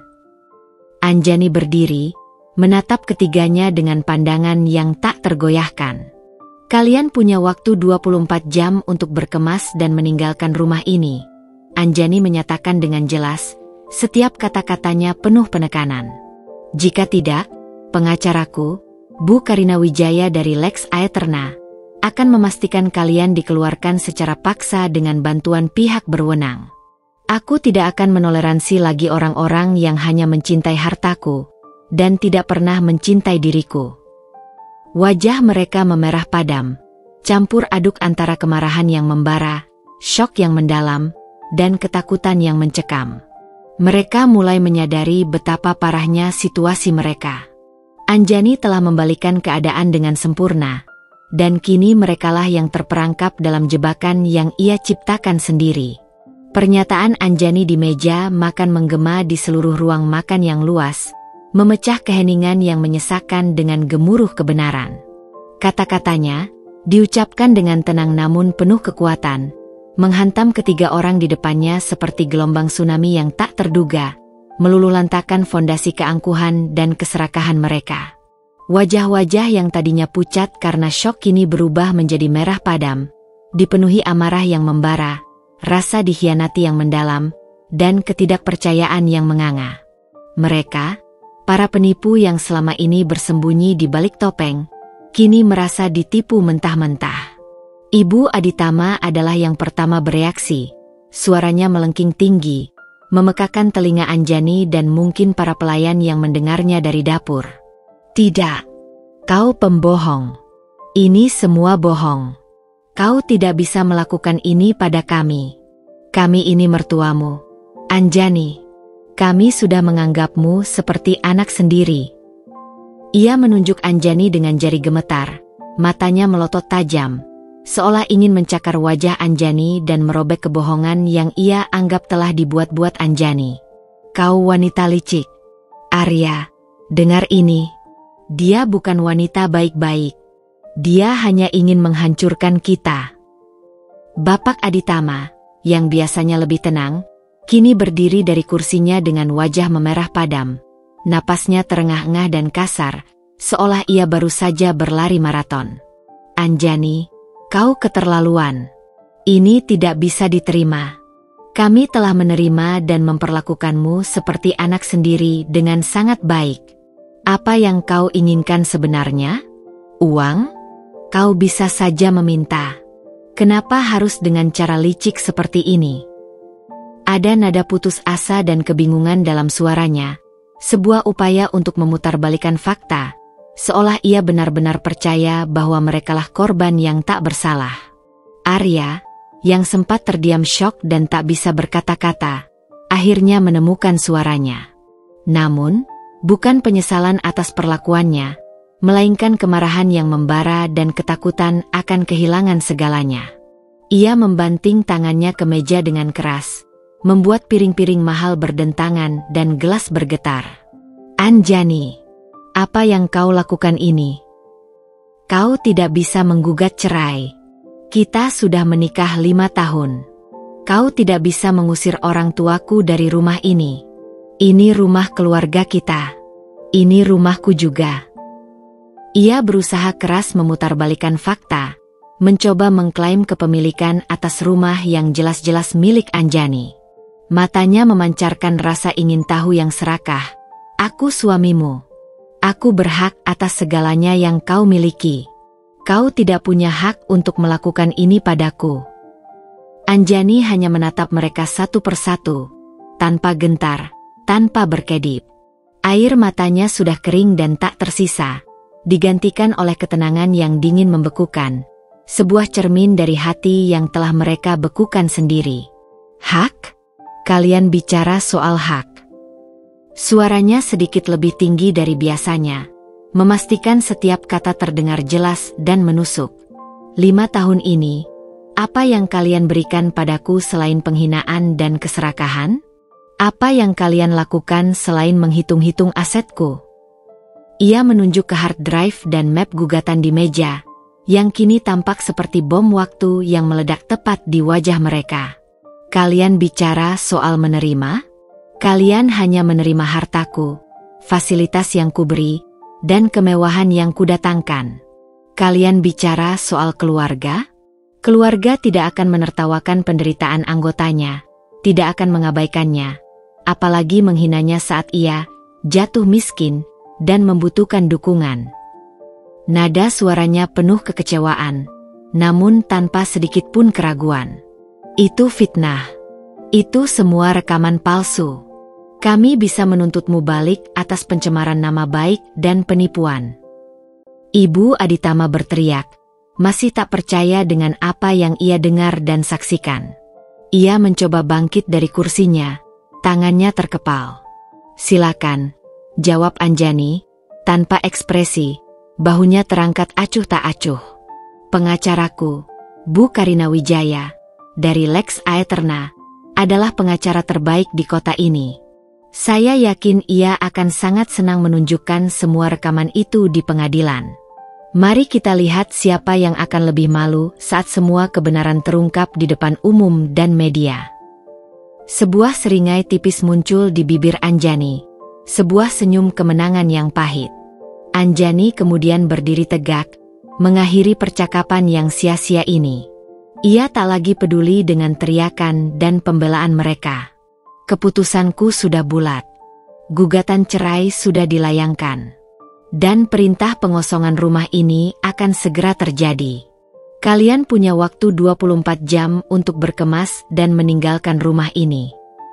Ia menatap mata mereka satu persatu, memastikan ancamannya terdengar jelas dan tanpa kompromi. Tidak lebih. Jika tidak, pengacaraku dan timnya akan memastikan kalian dikeluarkan secara paksa dengan bantuan pihak berwenang. Aku tidak akan menoleransi lagi orang-orang yang hanya mencintai hartaku dan tidak pernah mencintai diriku sebagai manusia. Dengan punggung tegak, langkah mantap yang penuh keyakinan, Anjani berbalik. Ia meninggalkan mereka yang masih terpaku, terperangkap dalam badai kemarahan, penolakan, dan ketakutan mereka sendiri. Di belakangnya, ia mendengar suara gaduh, barang pecah, dan teriakan-teriakan frustrasi. Namun, Anjani tidak menoleh. Ia telah membebaskan dirinya, selangkah demi selangkah, dari belenggu kepalsuan yang selama ini mengikatnya. Malam itu, setelah Anjani meninggalkan ruang makan, rumah mewah yang tadinya terasa dingin dan hampa, kini berubah menjadi medan perang verbal yang sesungguhnya. Teriakan dan umpatan menggelegar dari ruang makan, disusul suara benda pecah, mungkin piring porselen mahal yang terlempar ke dinding, mungkin vas kristal yang dibanting. Anjani, yang sudah berada di kamarnya yang terkunci rapat, hanya mendengarkan dengan tenang, hatinya dingin, seolah tak lagi terpengaruh oleh keributan itu. Ia tahu, badai yang ia ciptakan telah datang, dan ini hanyalah permulaan. Tak lama kemudian, Arya dan mertuanya mulai melancarkan serangan balasan yang panik. Pertama, melalui pintu kamar Anjani. Ketukan keras bertubi-tubi, disusul dobrakan kecil yang tak berhasil membuka pintu kokoh yang sudah ia kunci rapat dari dalam. Anjani, buka pintunya. Kita perlu bicara sekarang. Kau tidak bisa semena-mena seperti ini. Ini tidak bisa terjadi, teriak Arya dari balik pintu. Suaranya dipenuhi amarah, frustrasi, dan kepanikan yang kentara. Ia terdengar seperti anak kecil yang kehilangan mainan kesayangannya. Anjani, kau ini anak durhaka. Kau tak punya hati nurani. Kami ini orang tuamu. Kami sudah merawatmu. Kau tidak bisa mengusir kami dari rumah ini. Kami tidak akan pergi. Timpal Ibu Aditama. Terdengar suara isak tangis yang dibuat-buat, penuh drama. Namun Anjani tahu itu hanya akting murahan untuk memancing simpati. Anjani hanya mengabaikan mereka. Ia tahu semua itu hanya manipulasi, gertakan, dan upaya terakhir untuk mendapatkan simpati atau mengintimidasi dirinya agar mencabut gugatan. Ia duduk tenang di sofa kamarnya, membuka laptopnya, dan mulai memeriksa email pekerjaan yang menumpuk. Di tengah semua kekacauan itu, Anjani mampu menjaga ketenangan mental yang luar biasa. Pagi harinya, situasi tidak membaik, malah semakin runyam. Mereka mencoba berbagai taktik konyol untuk menghalanginya. Ketika Anjani mencoba keluar untuk janji temu dengan pengacaranya, Ibu Aditama tiba-tiba saja muncul dari balik lorong, lalu dengan dramatisnya menjatuhkan diri di ambang pintu utama, berpura-pura pingsan, menghalangi Anjani keluar. Oh, kepalaku pusing sekali. Anjani, ibu sakit. Bagaimana bisa kau meninggalkan ibumu yang sedang sakit begini? Kau tak punya belas kasihan. Rintihnya, dengan mata sedikit mengintip reaksi Anjani. Anjani hanya menatapnya tanpa ekspresi. Alisnya terangkat sedikit. Minggir, Bu. Saya ada urusan penting. Jika ibu sakit, saya bisa panggilkan ambulans untuk membawa ibu ke rumah sakit. Mungkin ibu butuh istirahat di sana. Ancaman itu membuat Ibu Aditama mendadak sembuh seketika, dan ia buru-buru bangun, mundur dengan wajah kesal dan malu karena aksinya tak berhasil. Bapak Aditama, yang biasanya lebih kalem, mencoba dengan pendekatan yang lebih logis dan menekan. Ia mencoba bicara empat mata dengan Anjani di ruang keluarga. Nadanya lebih rendah namun penuh ancaman terselubung. Anjani, pikirkan baik-baik. Perceraian ini akan mempermalukan nama keluarga besar kita. Apa kata orang? Seluruh kolega dan relasi bisnis kita akan tahu. Kita bisa menyelesaikan ini secara kekeluargaan. Arya adalah suamimu, dan ia pantas mendapatkan sebagian besar dari hartamu. Lagi pula, ini sudah terjadi. Semua orang tahu kalian menikah. Ia berusaha membujuk, bahkan mengancam nama baik keluarga sebagai tameng. Anjani tersenyum dingin, menyilangkan lengannya di dada. Maaf, Pak. Saya sudah berpikir sangat baik selama 1 bulan terakhir ini. Nama baik keluarga?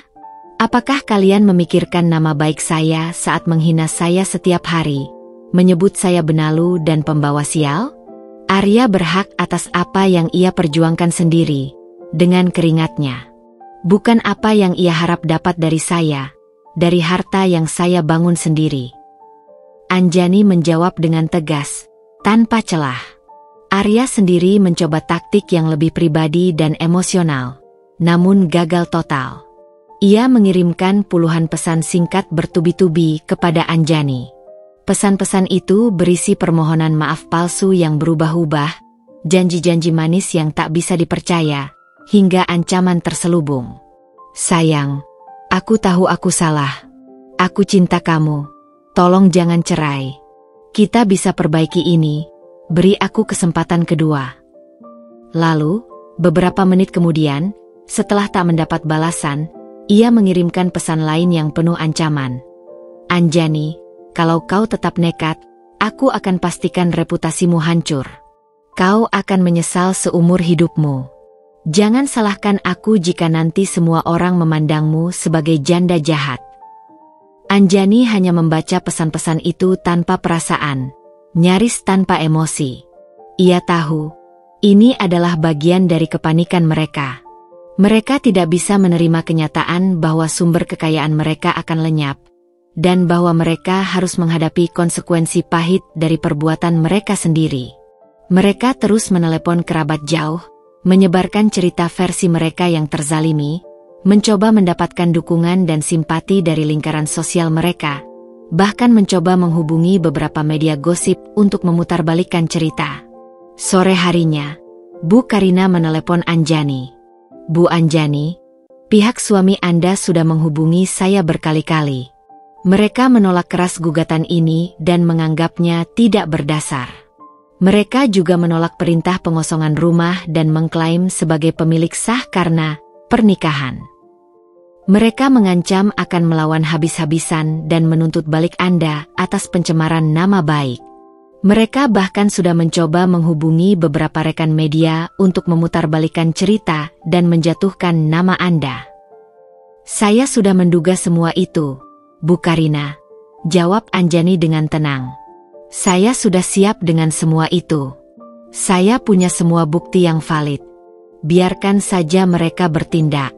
Semakin mereka melawan, semakin jelas kebenaran akan terungkap di mata publik dan pengadilan. Karina tersenyum di seberang telepon. Bagus. Tekad Anda luar biasa. Kita akan menindaklanjuti perintah pengosongan rumah sesuai prosedur. Besok pagi, tim kami akan datang ke sana dengan pengawal dari pengadilan. Jika mereka tidak kooperatif dan masih bersikeras menolak, kita akan menggunakan jalur yang lebih tegas, termasuk meminta bantuan kepolisian untuk pengosongan paksa. Kekacauan di rumah semakin menjadi-jadi di malam itu. Ibu Aditama mulai mengemasi barang-barangnya dengan panik, melempar barang ke koper, dan memarahi pelayan karena tidak membantu dengan cepat. Bapak Aditama terus menelepon sana-sini, wajahnya tegang dan merah padam, mencari celah atau koneksi yang bisa menyelamatkan mereka. Arya mengurung diri di kamar, Sesekali terdengar suara barang dibanting atau umpatan keras. Mereka masih tidak percaya bahwa Anjani, wanita yang mereka anggap lemah, bodoh, dan bisa dimanipulasi, telah berbalik menjadi hakim bagi mereka, dengan segala bukti di tangannya. Namun, bagi Anjani, ini hanyalah permulaan dari kebebasan sejati. Ia tahu, kebebasan itu akan segera tiba. Pagi berikutnya, ketegangan di rumah Anjani terasa setebal kabut di pegunungan. Keluarga Aditama masih berkeras menolak untuk pergi. Arya mengunci diri di kamar, sementara ibu dan bapak Aditama duduk di ruang tamu, dengan wajah kaku penuh amarah dan penolakan, seolah menanti pertempuran. Mereka yakin Anjani tidak akan benar-benar berani melangkah sejauh itu. Namun, Anjani tak memiliki keraguan sedikitpun. Tepat pukul 9 pagi, sebuah iring-iringan mobil hitam mewah berhenti di depan gerbang.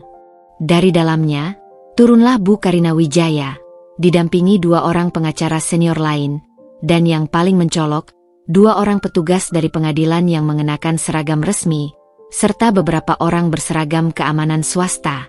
Mereka melangkah dengan tenang namun penuh wibawa menuju pintu utama. Bel rumah berbunyi nyaring. Tak ada yang bergerak dari dalam. Anjani, yang sudah bersiap di ruang keluarga, memberi isyarat kepada salah satu asisten Bu Karina untuk membuka pintu. Ketika pintu terbuka, wajah Ibu Aditama langsung berubah menjadi terkejut bercampur ngeri melihat rombongan itu. "Selamat pagi, Bapak dan Ibu Aditama, Tuan Arya," sapa Bu Karina dengan suara tegas namun sopan. "Saya Karina Wijaya, pengacara Ibu Anjani Kusuma. Kami datang untuk menindaklanjuti perintah pengosongan properti sesuai somasi yang telah kami kirimkan kemarin dan penetapan dari pengadilan." Ibu Aditama langsung berdiri, wajahnya memerah. "Apa-apaan ini? Kalian tidak punya hak. Ini rumah putra saya. Ini rumah kami," teriaknya histeris, mencoba menghalangi jalan. Salah satu petugas pengadilan maju selangkah, dengan tenang menunjukkan sebuah dokumen. "Nyonya, ini adalah surat penetapan resmi dari pengadilan. Properti ini terdaftar atas nama Nona Anjani Kusuma. Anda diberikan waktu 24 jam untuk meninggalkan lokasi ini.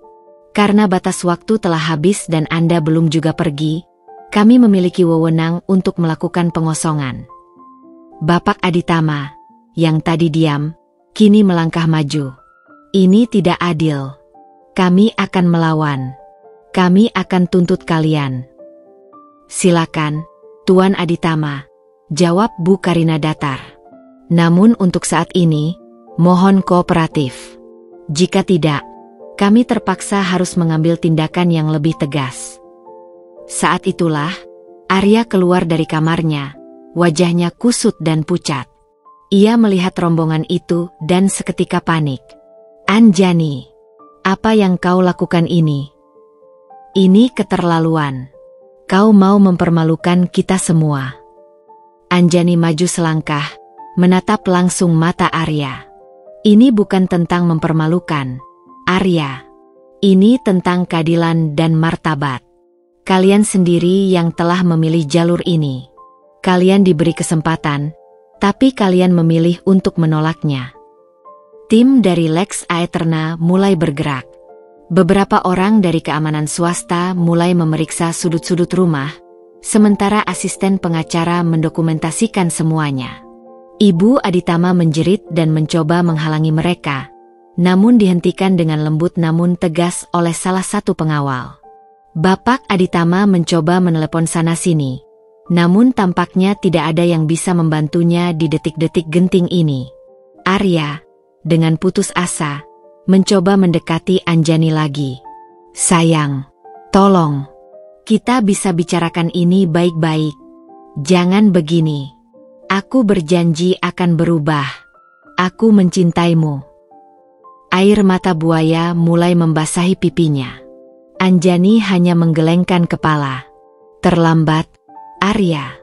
Cintamu datang terlambat, dan itu pun bersyarat. Aku sudah melihat kebenaran. Sekarang, bereskan barang-barangmu. Kalian punya waktu 1 jam lagi untuk mengemasi barang-barang pribadi yang penting. Sisanya akan kami kirimkan nanti. Suasana semakin kacau. Mertuanya mulai menggerutu dan mengumpat, namun tak berdaya menghadapi ketegasan tim hukum Anjani. Mereka terpaksa mulai mengemasi barang-barang dengan tergesa-gesa, sementara petugas pengadilan mengawasi setiap gerak-gerik mereka untuk memastikan tidak ada aset Anjani yang dibawa pergi. Wajah mereka menunjukkan campuran antara kemarahan, frustrasi, dan kekalahan yang nyata. Mereka yang dulu begitu angkuh dan merendahkan, kini berdiri tak berdaya di hadapan kekuatan hukum yang digerakkan oleh wanita yang mereka hina. 1 jam yang diberikan Anjani terasa bagai keabadian bagi Arya dan orang tuanya. Namun begitu singkat bagi mereka untuk mencerna kenyataan pahit itu. Kekacauan di rumah semakin menjadi-jadi. Teriakan Ibu Aditama yang memekakan telinga terus menggaung, diselingi umpatan pelan dan desahan frustrasi dari Bapak Aditama yang mencoba menjaga sisa-sisa wibawanya.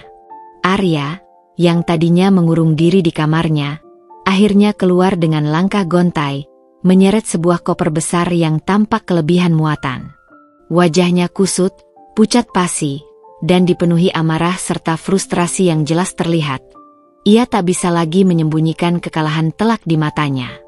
Tim keamanan swasta yang dibawa Bu Karina telah dengan sigap mengawasi seluruh proses pengemasan.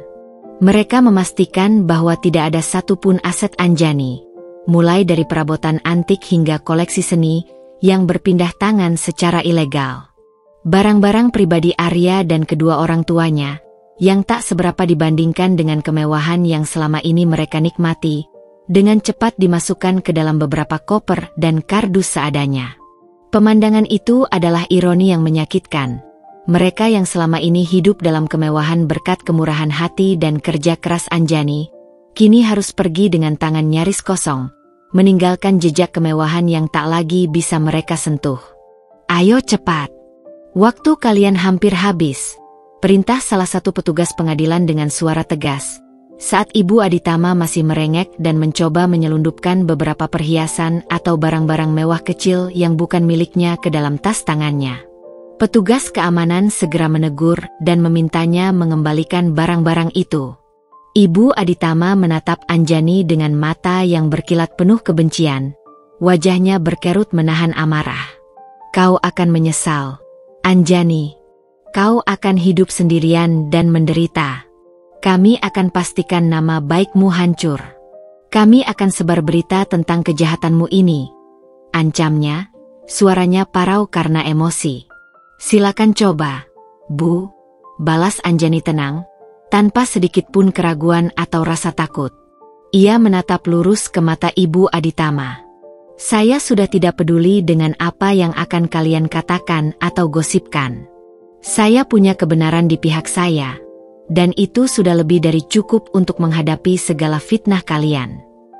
Saat jarum jam menunjukkan batas waktu yang diberikan telah habis, Bu Karina maju ke depan, berdiri di dekat pintu utama. Waktu sudah habis, Bapak, Ibu, dan Tuan Arya. Mohon segera meninggalkan properti ini sekarang. Suaranya tenang, namun penuh otoritas. Arya, dengan wajah yang hancur karena putus asa dan malu, menatap Anjani untuk terakhir kalinya. Ada campuran kebencian, penyesalan yang terlihat palsu, dan keputusasaan yang nyata di matanya. Bibirnya bergetar saat ia mencoba mengucapkan kata-kata terakhir. Anjani, kau benar-benar kejam. Kau tak punya hati. Kalian yang mengajariku arti kekejaman. Arya. Anjani menjawab tanpa emosi, suaranya datar dan dingin. Kalian yang menunjukkan padaku bagaimana kekejaman dan keserakahan bisa menghancurkan segalanya. Ini hanyalah konsekuensi dari pilihan kalian sendiri. Sekarang, silakan pergi. Dengan pengawasan ketat dari petugas pengadilan dan tim keamanan, Arya, Ibu Aditama, dan Bapak Aditama akhirnya didorong keluar dari pintu utama rumah itu. Mereka tampak seperti orang buangan, berdiri canggung di halaman depan dengan koper dan kardus seadanya. K.A. Dikelilingi oleh tatapan ingin tahu dan bisikan-bisikan dari beberapa tetangga yang mulai berdatangan karena keributan dan iring-iringan mobil mewah di depan rumah Anjani. Wajah mereka penuh rasa malu yang teramat sangat, bercampur amarah yang meledak-ledak, namun tak berdaya menghadapi kenyataan. Mobil sewaan yang sudah disiapkan Bu Karina membawa mereka pergi, meninggalkan kemewahan yang selama ini mereka nikmati. Anjani melihat mereka pergi. Gerbang besi tempa yang megah itu tertutup perlahan di belakang mobil yang membawa mereka, memisahkan Anjani dari masa lalu yang penuh kepalsuan dan piranha-piranha yang hanya menginginkan hartanya.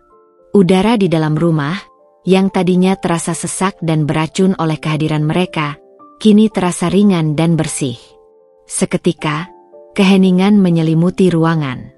Keheningan yang bukan lagi hampa, melainkan penuh kedamaian dan kebebasan yang telah lama ia rindukan. Bu Karina menoleh pada Anjani, senyum tipis yang tulus terukir di bibirnya. "Selamat, Bu Anjani. Ini adalah langkah pertama menuju kebebasan Anda yang sesungguhnya. Pertarungan belum sepenuhnya usai, tapi Anda telah memenangkan pertempuran penting ini." Anjani hanya mengangguk. Sorot matanya menunjukkan sebuah ketenangan yang mendalam. Ia tidak merasakan euforia yang membara, tidak ada teriakan kemenangan. Yang ada hanyalah sebuah kelegaan yang luar biasa dan rasa puas yang dingin. Sandiwara itu telah usai, topeng-topeng telah dilepas, dan kebenaran telah terungkap. Babak kehidupan yang baru telah dimulai. Ia telah memenangkan kembali rumahnya, asetnya, dan yang terpenting dari segalanya, martabatnya yang sempat terinjak-injak. Pengusiran Arya dan mertuanya dari rumah Anjani memang dilakukan secara tertutup dan jauh dari sorotan kamera media massa yang selalu lapar akan berita sensasional. Namun, di lingkaran sosialita Jakarta yang sempit dan saling terhubung, api gosip menyebar lebih cepat daripada api di musim kemarau yang kering. Keluarga Aditama, dengan sisa-sisa koneksi dan harga diri mereka yang tercabik-cabik, segera melancarkan kampanye hitam yang terencana. Mereka menelepon setiap kenalan, setiap teman arisan, setiap relasi bisnis yang mereka miliki, menyebarkan cerita versi mereka yang terzalimi, memutarbalikan fakta, dan menuding Anjani sebagai wanita licik yang kejam, haus harta, dan tak berperasaan. Anjani itu sudah gila harta. Dia mengusir suaminya sendiri dan mertuanya tanpa belas kasihan, hanya demi uang. Demikian kira-kira desas-desus yang mereka sebarkan, diwarnai bumbu dramatisasi yang berlebihan. Mereka melukiskan diri sebagai korban yang malang, yang diperlakukan kejam oleh menantu yang tidak tahu balas budi dan hanya mementingkan diri sendiri. Beberapa media gosip, yang memang haus akan cerita sensasional dari kalangan atas, mulai mencium bau amis. Berita tentang keretakan rumah tangga pasangan Arya Aditama dan Anjani Kusuma, serta rumor kebangkrutan Anjani yang mendadak, mulai menjadi bisik-bisik di kolom gosip online dan tabloid gaya hidup. Namun, Anjani sudah mengantisipasi hal ini jauh-jauh hari. Di saat yang sama ketika gugatan cerai dilayangkan, Bu Karina telah menyiapkan tim humas dan ahli krisis untuk mengendalikan narasi publik.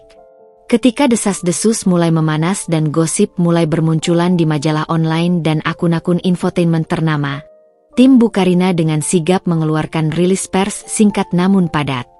Rilis itu tidak banyak bicara, hanya mengonfirmasi adanya gugatan cerai yang diajukan oleh Anjani Kusuma terhadap Arya Aditama, dengan alasan ketidakcocokan yang mendalam dan perbedaan prinsip hidup yang fundamental.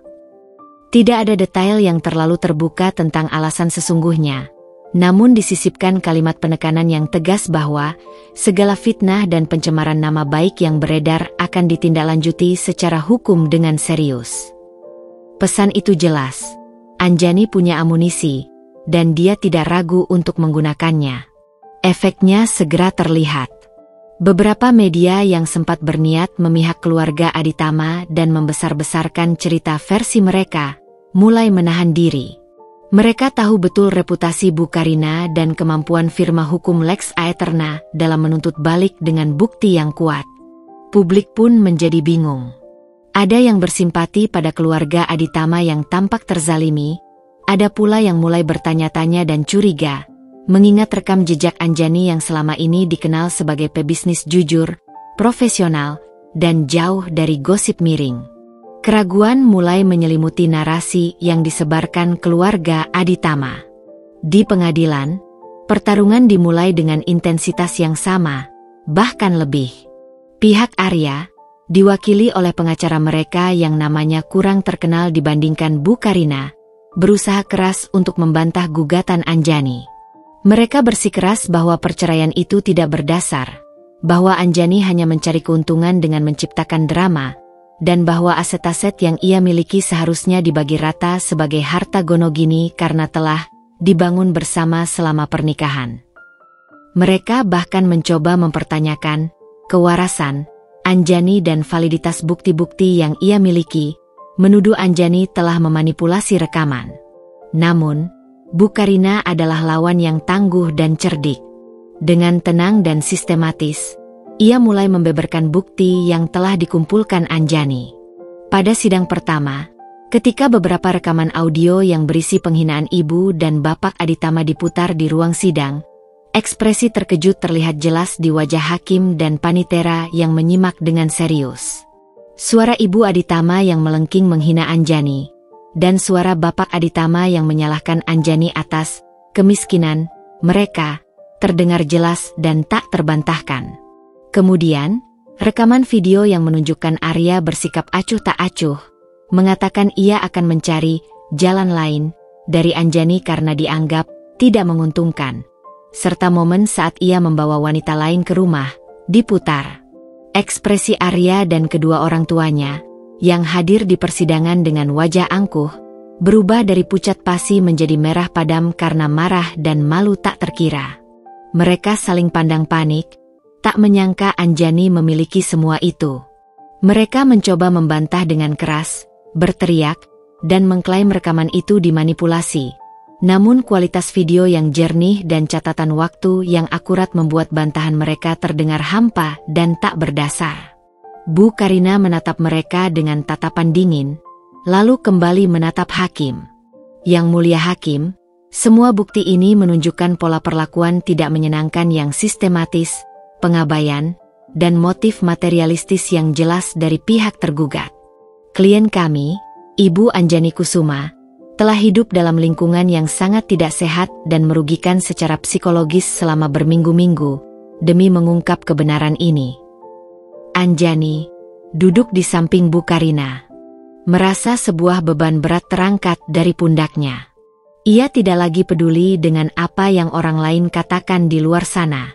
Kebenaran, sedikit demi sedikit, akan terungkap di ranah hukum, dan ia memiliki keyakinan penuh bahwa keadilan akan berpihak kepadanya. Pertarungan belum usai, namun kemenangan awal sudah di tangan. Sidang demi sidang bergulir di pengadilan. Setiap sesi terasa seperti pisau yang mengikis habis sisa-sisa harga diri dan reputasi keluarga Aditama. Setiap kali tim pengacara Anjani, di bawah arahan Bu Karina yang tanpa ampun dan sangat strategis, membeberkan bukti baru, dinding pertahanan Arya dan mertuanya runtuh sedikit demi sedikit.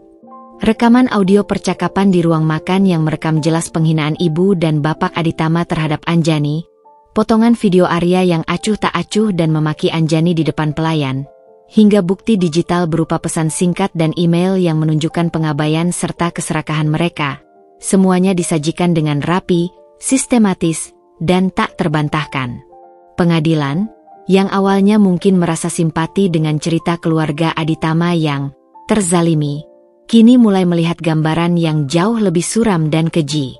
Terutama, rekaman saat Arya membawa wanita lain ke rumah mereka dan perkataannya tentang mencari jalan keluar dari pernikahan dengan Anjani karena kemiskinan sang istri, menjadi pukulan telak yang menghantam langsung inti argumen mereka. Ekspresi Arya saat rekaman itu diputar di ruang sidang adalah campuran dari rasa malu yang memuncak, kemarahan yang membabi buta, dan keputusasaan yang melumpuhkan. Ia mencoba membantah dengan suara gemetar, berteriak bahwa itu adalah fitnah dan rekaman palsu yang dimanipulasi. Namun Bu Karina dengan tenang menunjukkan metadata rekaman yang valid, tak bisa diganggu-gugat, serta saksi ahli yang mengonfirmasi keasliannya.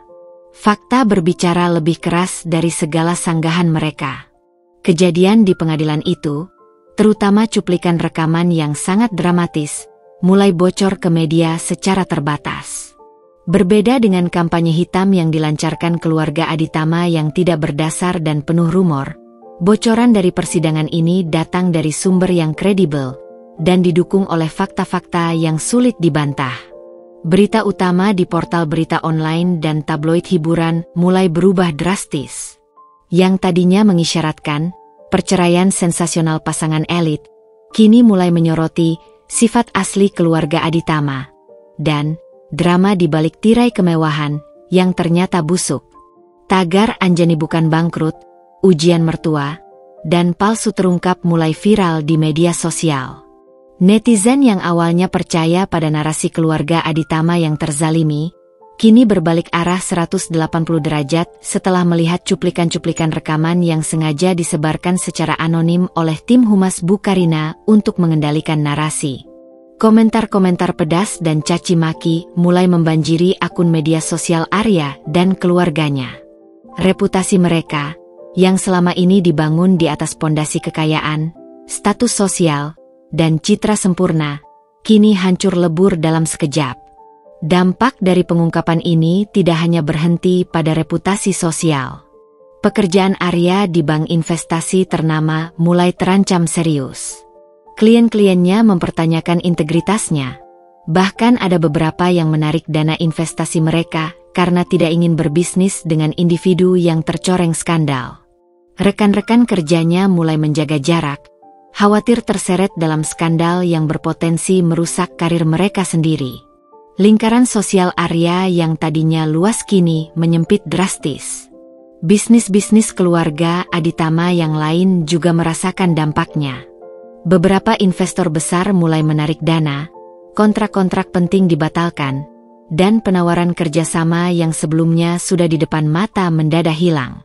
Nama baik yang mereka banggakan dan gunakan sebagai modal selama ini tercoreng hitam, membuat mereka kesulitan mendapatkan kepercayaan baru di pasar. Mereka bukan hanya kehilangan menantu kaya raya yang selama ini menjadi mesin uang mereka, tetapi juga kehilangan muka di depan umum dan kepercayaan dari lingkungan bisnis mereka yang sangat menjunjung tinggi integritas. Di sisi lain, Anjani tetap tenang. Ia tidak memanfaatkan popularitas mendadak ini untuk membalas dendam secara verbal di media. Ia fokus pada proses hukum, membiarkan pengacaranya yang berbicara dan bukti yang berbicara untuknya.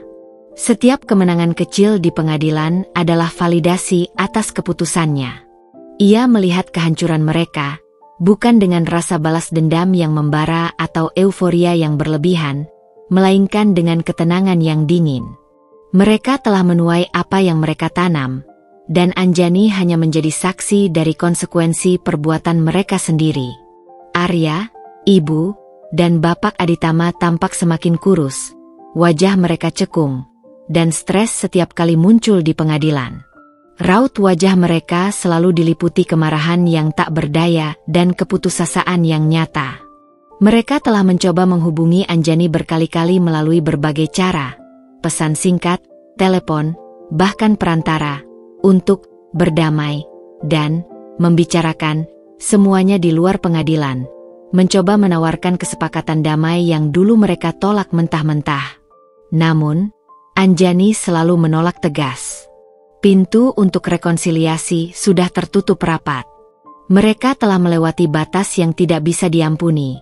Dan kini saatnya mereka membayar penuh harga dari keserakahan dan kekejaman mereka. Bulan-bulan berlalu dengan cepat, diwarnai oleh hiruk-pikuk persidangan yang intens, gema gosip yang perlahan-lahan mereda menjadi bisikan, dan akhirnya, palu hakim yang mengakhiri semuanya. Ruang sidang yang megah itu menjadi saksi bisu atas kejatuhan sebuah keluarga yang dibangun di atas pondasi keserakahan. Bukti-bukti yang dikumpulkan Anjani, rekaman audiovisual yang begitu gamblang dan tak terbantahkan, catatan harian yang mendetail berisi setiap tanggal dan kutipan perlakuan keji, serta kesaksian para pelayan yang memberanikan diri untuk bersuara setelah sekian lama menyaksikan, tak menyisakan ruang sedikit pun bagi bantahan Arya dan orang tuanya. Setiap argumen mereka yang mencoba memutarbalikkan fakta runtuh berantakan di hadapan kebenaran yang dipresentasikan dengan sangat apik oleh Bu Karina. Pengadilan, setelah menimbang semua fakta dan bukti yang disajikan, memutuskan bahwa gugatan cerai Anjani berdasarkan perlakuan tidak menyenangkan, pengabaian, dan kekerasan psikologis adalah sah dan beralasan. Ini bukan hanya perceraian biasa. Ini adalah deklarasi keadilan. Arya Aditama tidak hanya kehilangan Anjani sebagai istrinya, tetapi juga kehilangan hak atas harta Gonogini yang selama ini ia impikan akan ia kuasai. Seluruh aset Anjani, termasuk rumah megah yang menjadi panggung sandiwara mereka, dinyatakan sepenuhnya dan mutlak milik Anjani Kusuma. Tak satupun harta yang Anjani miliki sebelum dan selama pernikahan, yang merupakan hasil jerih payahnya, jatuh ke tangan Arya. Keluarga Aditama, dengan reputasi yang hancur lebur di mata masyarakat dan lingkungan bisnis, serta kehormatan yang terinjak-injak, harus menanggung kerugian finansial yang tak sedikit. Sanksi sosial dari para kolega dan relasi bisnis yang kini menjauhi mereka, serta pembatalan berbagai kontrak dan investor yang menarik diri, membuat bisnis mereka goyah. Mereka benar-benar kehilangan segalanya yang paling mereka banggakan, kecuali ego mereka yang masih menjulang tinggi, menolak mengakui kesalahan. Mereka terpaksa menjual beberapa aset yang mereka miliki sendiri untuk menutupi hutang dan kerugian yang menumpuk. Anjani tidak hadir saat putusan akhir dibacakan. Ia telah menyerahkan sepenuhnya kepada Bu Karina, yang memberitahukan kabar baik itu melalui telepon.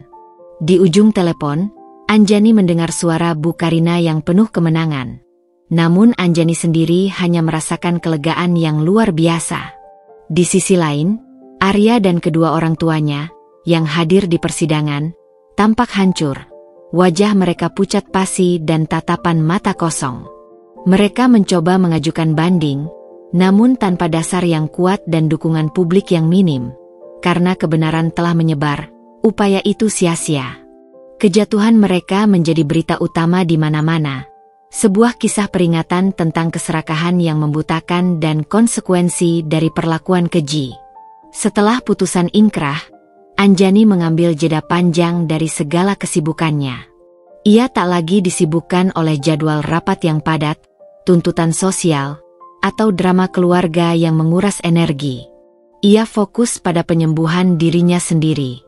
Ia menata ulang kembali rumahnya, menghilangkan setiap jejak kehadiran keluarga Aditama, mulai dari lukisan yang dibenci ibu mertua hingga mug kopi favorit Arya, menggantinya dengan dekorasi yang lebih mencerminkan dirinya sendiri, sebuah ruang yang kini terasa seperti surga pribadi, penuh kedamaian dan ketenangan.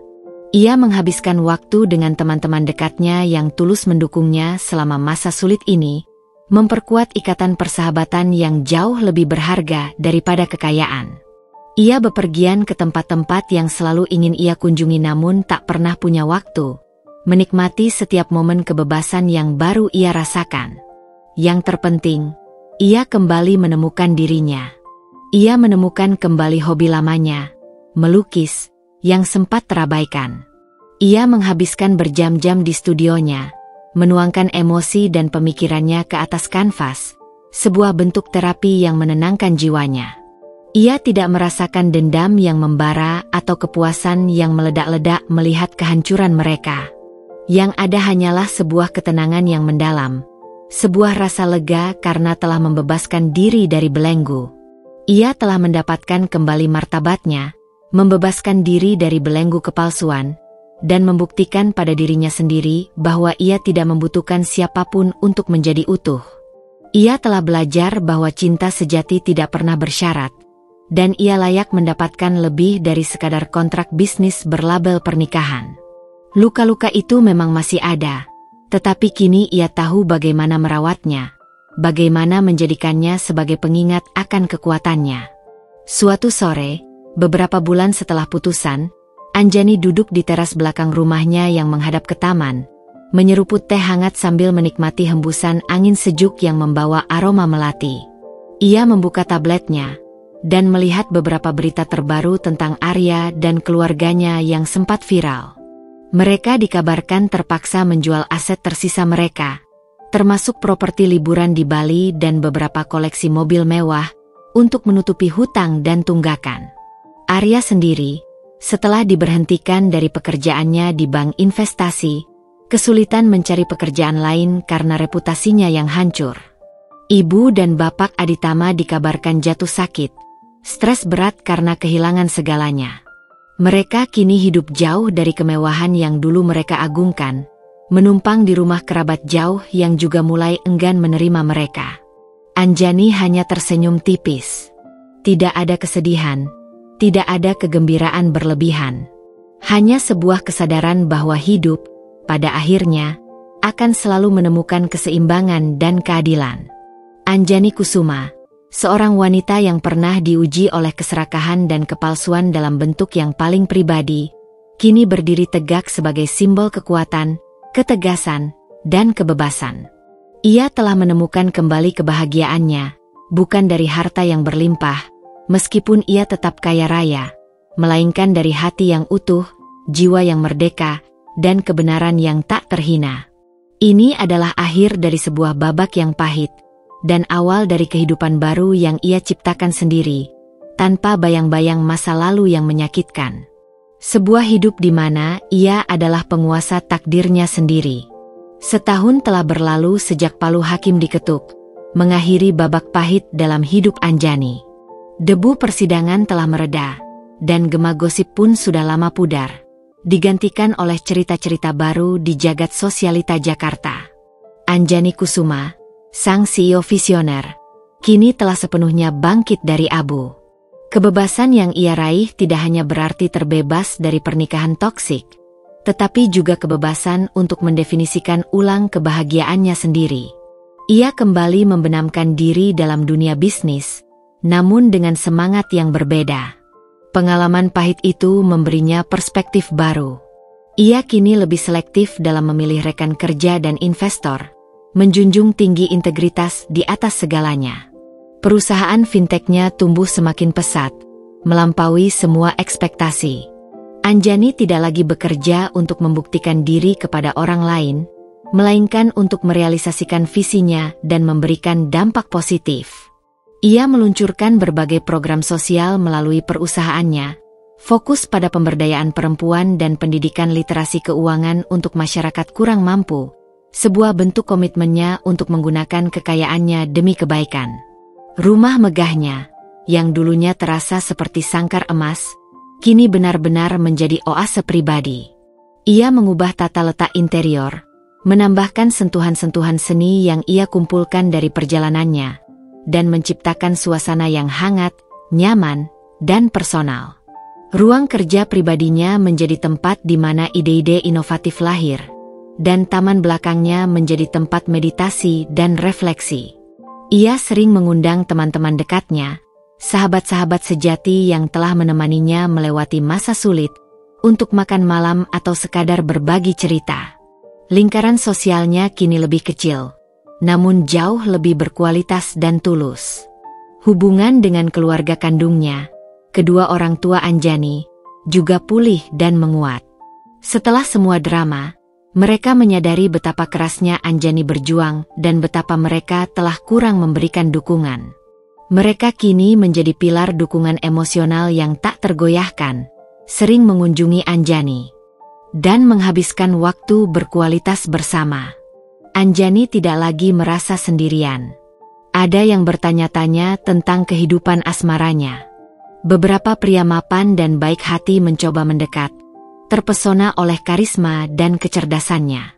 Anjani tidak menutup diri, namun ia kini jauh lebih berhati-hati. Ia tidak terburu-buru untuk menjalin hubungan baru. Pengalaman pahit dengan Arya telah mengajarkannya untuk mengenali tanda-tanda merah, dan untuk tidak lagi menukar ketulusan hati dengan status atau kekayaan semu. Ia percaya, jika memang ada takdir cinta yang tulus, ia akan datang pada waktunya, tanpa perlu dicari atau dipaksa. Sementara itu, kabar tentang keluarga Aditama sesekali masih sampai ke telinganya, meski Anjani tidak lagi mencarinya. Arya dikabarkan masih kesulitan mendapatkan pekerjaan layak dan hidup jauh dari kemewahan, sering berpindah-pindah. Ibu dan bapak Aditama hidup dalam kondisi yang jauh dari layak dibandingkan sebelumnya, terisolasi dari lingkaran sosial mereka, dan seringkali diliputi penyesalan yang terlambat. Anjani tidak merasakan simpati atau kegembiraan. Ia hanya menerima kenyataan itu sebagai konsekuensi logis dari pilihan hidup mereka sendiri. Anjani Kusuma kini adalah representasi dari kekuatan, ketahanan, dan kebijaksanaan. Ia telah melewati badai, memenangkan pertempuran yang tak terbayangkan, dan keluar sebagai pemenang sejati. Kebahagiaannya tidak lagi bergantung pada validasi eksternal atau harta benda, melainkan berasal dari dalam dirinya sendiri, dari integritas, ketulusan, dan kemampuan untuk mencintai dirinya sendiri terlebih dahulu.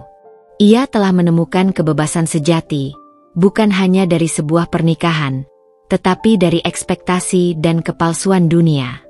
Hidupnya adalah kanvas baru, dan setiap hari adalah kesempatan untuk melukis babak baru yang lebih indah, penuh makna, dan sepenuhnya miliknya. Bertahun-tahun berlalu, dan Anjani Kusuma tidak hanya menjadi seorang pebisnis sukses yang disegani, tetapi juga ikon inspirasi bagi banyak wanita. Kisah, kebangkrutan palsu, dan keberaniannya menghadapi keserakahan keluarga suaminya telah menjadi legenda urban di kalangan elit Jakarta. Namun, lebih dari sekadar sensasi, cerita Anjani adalah tentang validasi diri, ketahanan, dan pentingnya mencintai diri sendiri. Perusahaan fintech yang ia pimpin, yang dulunya hanya dikenal sebagai entitas bisnis yang menguntungkan, kini berkembang menjadi kekuatan transformatif. Anjani meluncurkan inisiatif Wanita Berdaya, Ekonomi Sejahtera, sebuah program ambisius yang memberikan pelatihan literasi keuangan, pendampingan bisnis, dan akses permodalan bagi ribuan wanita dari berbagai latar belakang, terutama mereka yang rentan secara ekonomi atau terjebak dalam hubungan toksik. Ia juga mendirikan yayasan yang fokus pada pendampingan psikologis bagi korban kekerasan emosional dan penipuan dalam pernikahan. Baginya, kekayaan sejati bukanlah tentang angka di rekening bank, melainkan tentang kemampuan untuk mengangkat orang lain dan menciptakan dampak positif yang abadi. Anjani, di usia parubayanya, tetap menjaga aura ketenangan dan kebijaksanaan. Rambutnya mungkin memiliki sedikit uban, namun sorot matanya semakin tajam dan memancarkan kedamaian. Ia menemukan kebahagiaan dalam hal-hal sederhana, senyum penerima manfaat programnya, tawa tulus dari sahabat-sahabatnya, atau sekadar menikmati secangkir teh di teras rumahnya yang damai. Ia tidak lagi mencari cinta romantis dengan gegabah, namun ia tidak menutup hati. Kehidupan mengajarkan padanya bahwa cinta, ketika datang, haruslah saling menghormati, menguatkan, dan tanpa pamrih. Ia kini memahami betul bahwa kebahagiaan adalah pilihan, bukan takdir yang harus bergantung pada orang lain. Keluarga Aditama, kabar tentang mereka semakin jarang terdengar. Reputasi mereka benar-benar hancur, bisnis keluarga bangkrut, dan mereka terpaksa hidup dalam kondisi yang jauh dari kemewahan yang dulu mereka sia-siakan. Arya sendiri, setelah bertahun-tahun berganti-ganti pekerjaan dan proyek yang tak pernah berhasil, dikabarkan hidup dalam kesendirian, dihantui oleh penyesalan yang tak pernah terucap. Ibu dan bapak Aditama hidup dalam keterbatasan, terputus dari lingkaran sosial mereka, dan seringkali dilanda penyakit serta rasa pahit akibat keserakahan masa lalu mereka. Mereka adalah bayangan dari diri mereka yang dulu angkuh. Anjani tidak menyimpan dendam, namun ia juga tidak pernah lupa. Ia melihat nasib mereka sebagai cerminan karmanya sendiri, sebuah pengingat bahwa keadilan akan selalu menemukan jalannya. Anjani Kusuma telah menulis ulang naskah hidupnya sendiri. Dari seorang wanita yang dianggap lemah dan bisa dimanipulasi, ia bertransformasi menjadi arsitek kebahagiaannya sendiri, pembela martabat, dan pelita bagi mereka yang tersesat. Kisahnya menjadi bukti nyata bahwa kehancuran bisa menjadi awal dari pembangunan kembali yang lebih kuat, bahwa pengkhianatan bisa menjadi katalis untuk penemuan diri, dan bahwa kebebasan sejati adalah milik mereka yang berani berdiri tegak demi kebenaran. Warisan Anjani bukanlah hanya kekayaan yang ia bangun, melainkan keberanian, integritas, dan semangat untuk hidup otentik, memancarkan cahaya yang akan terus menginspirasi generasi mendatang.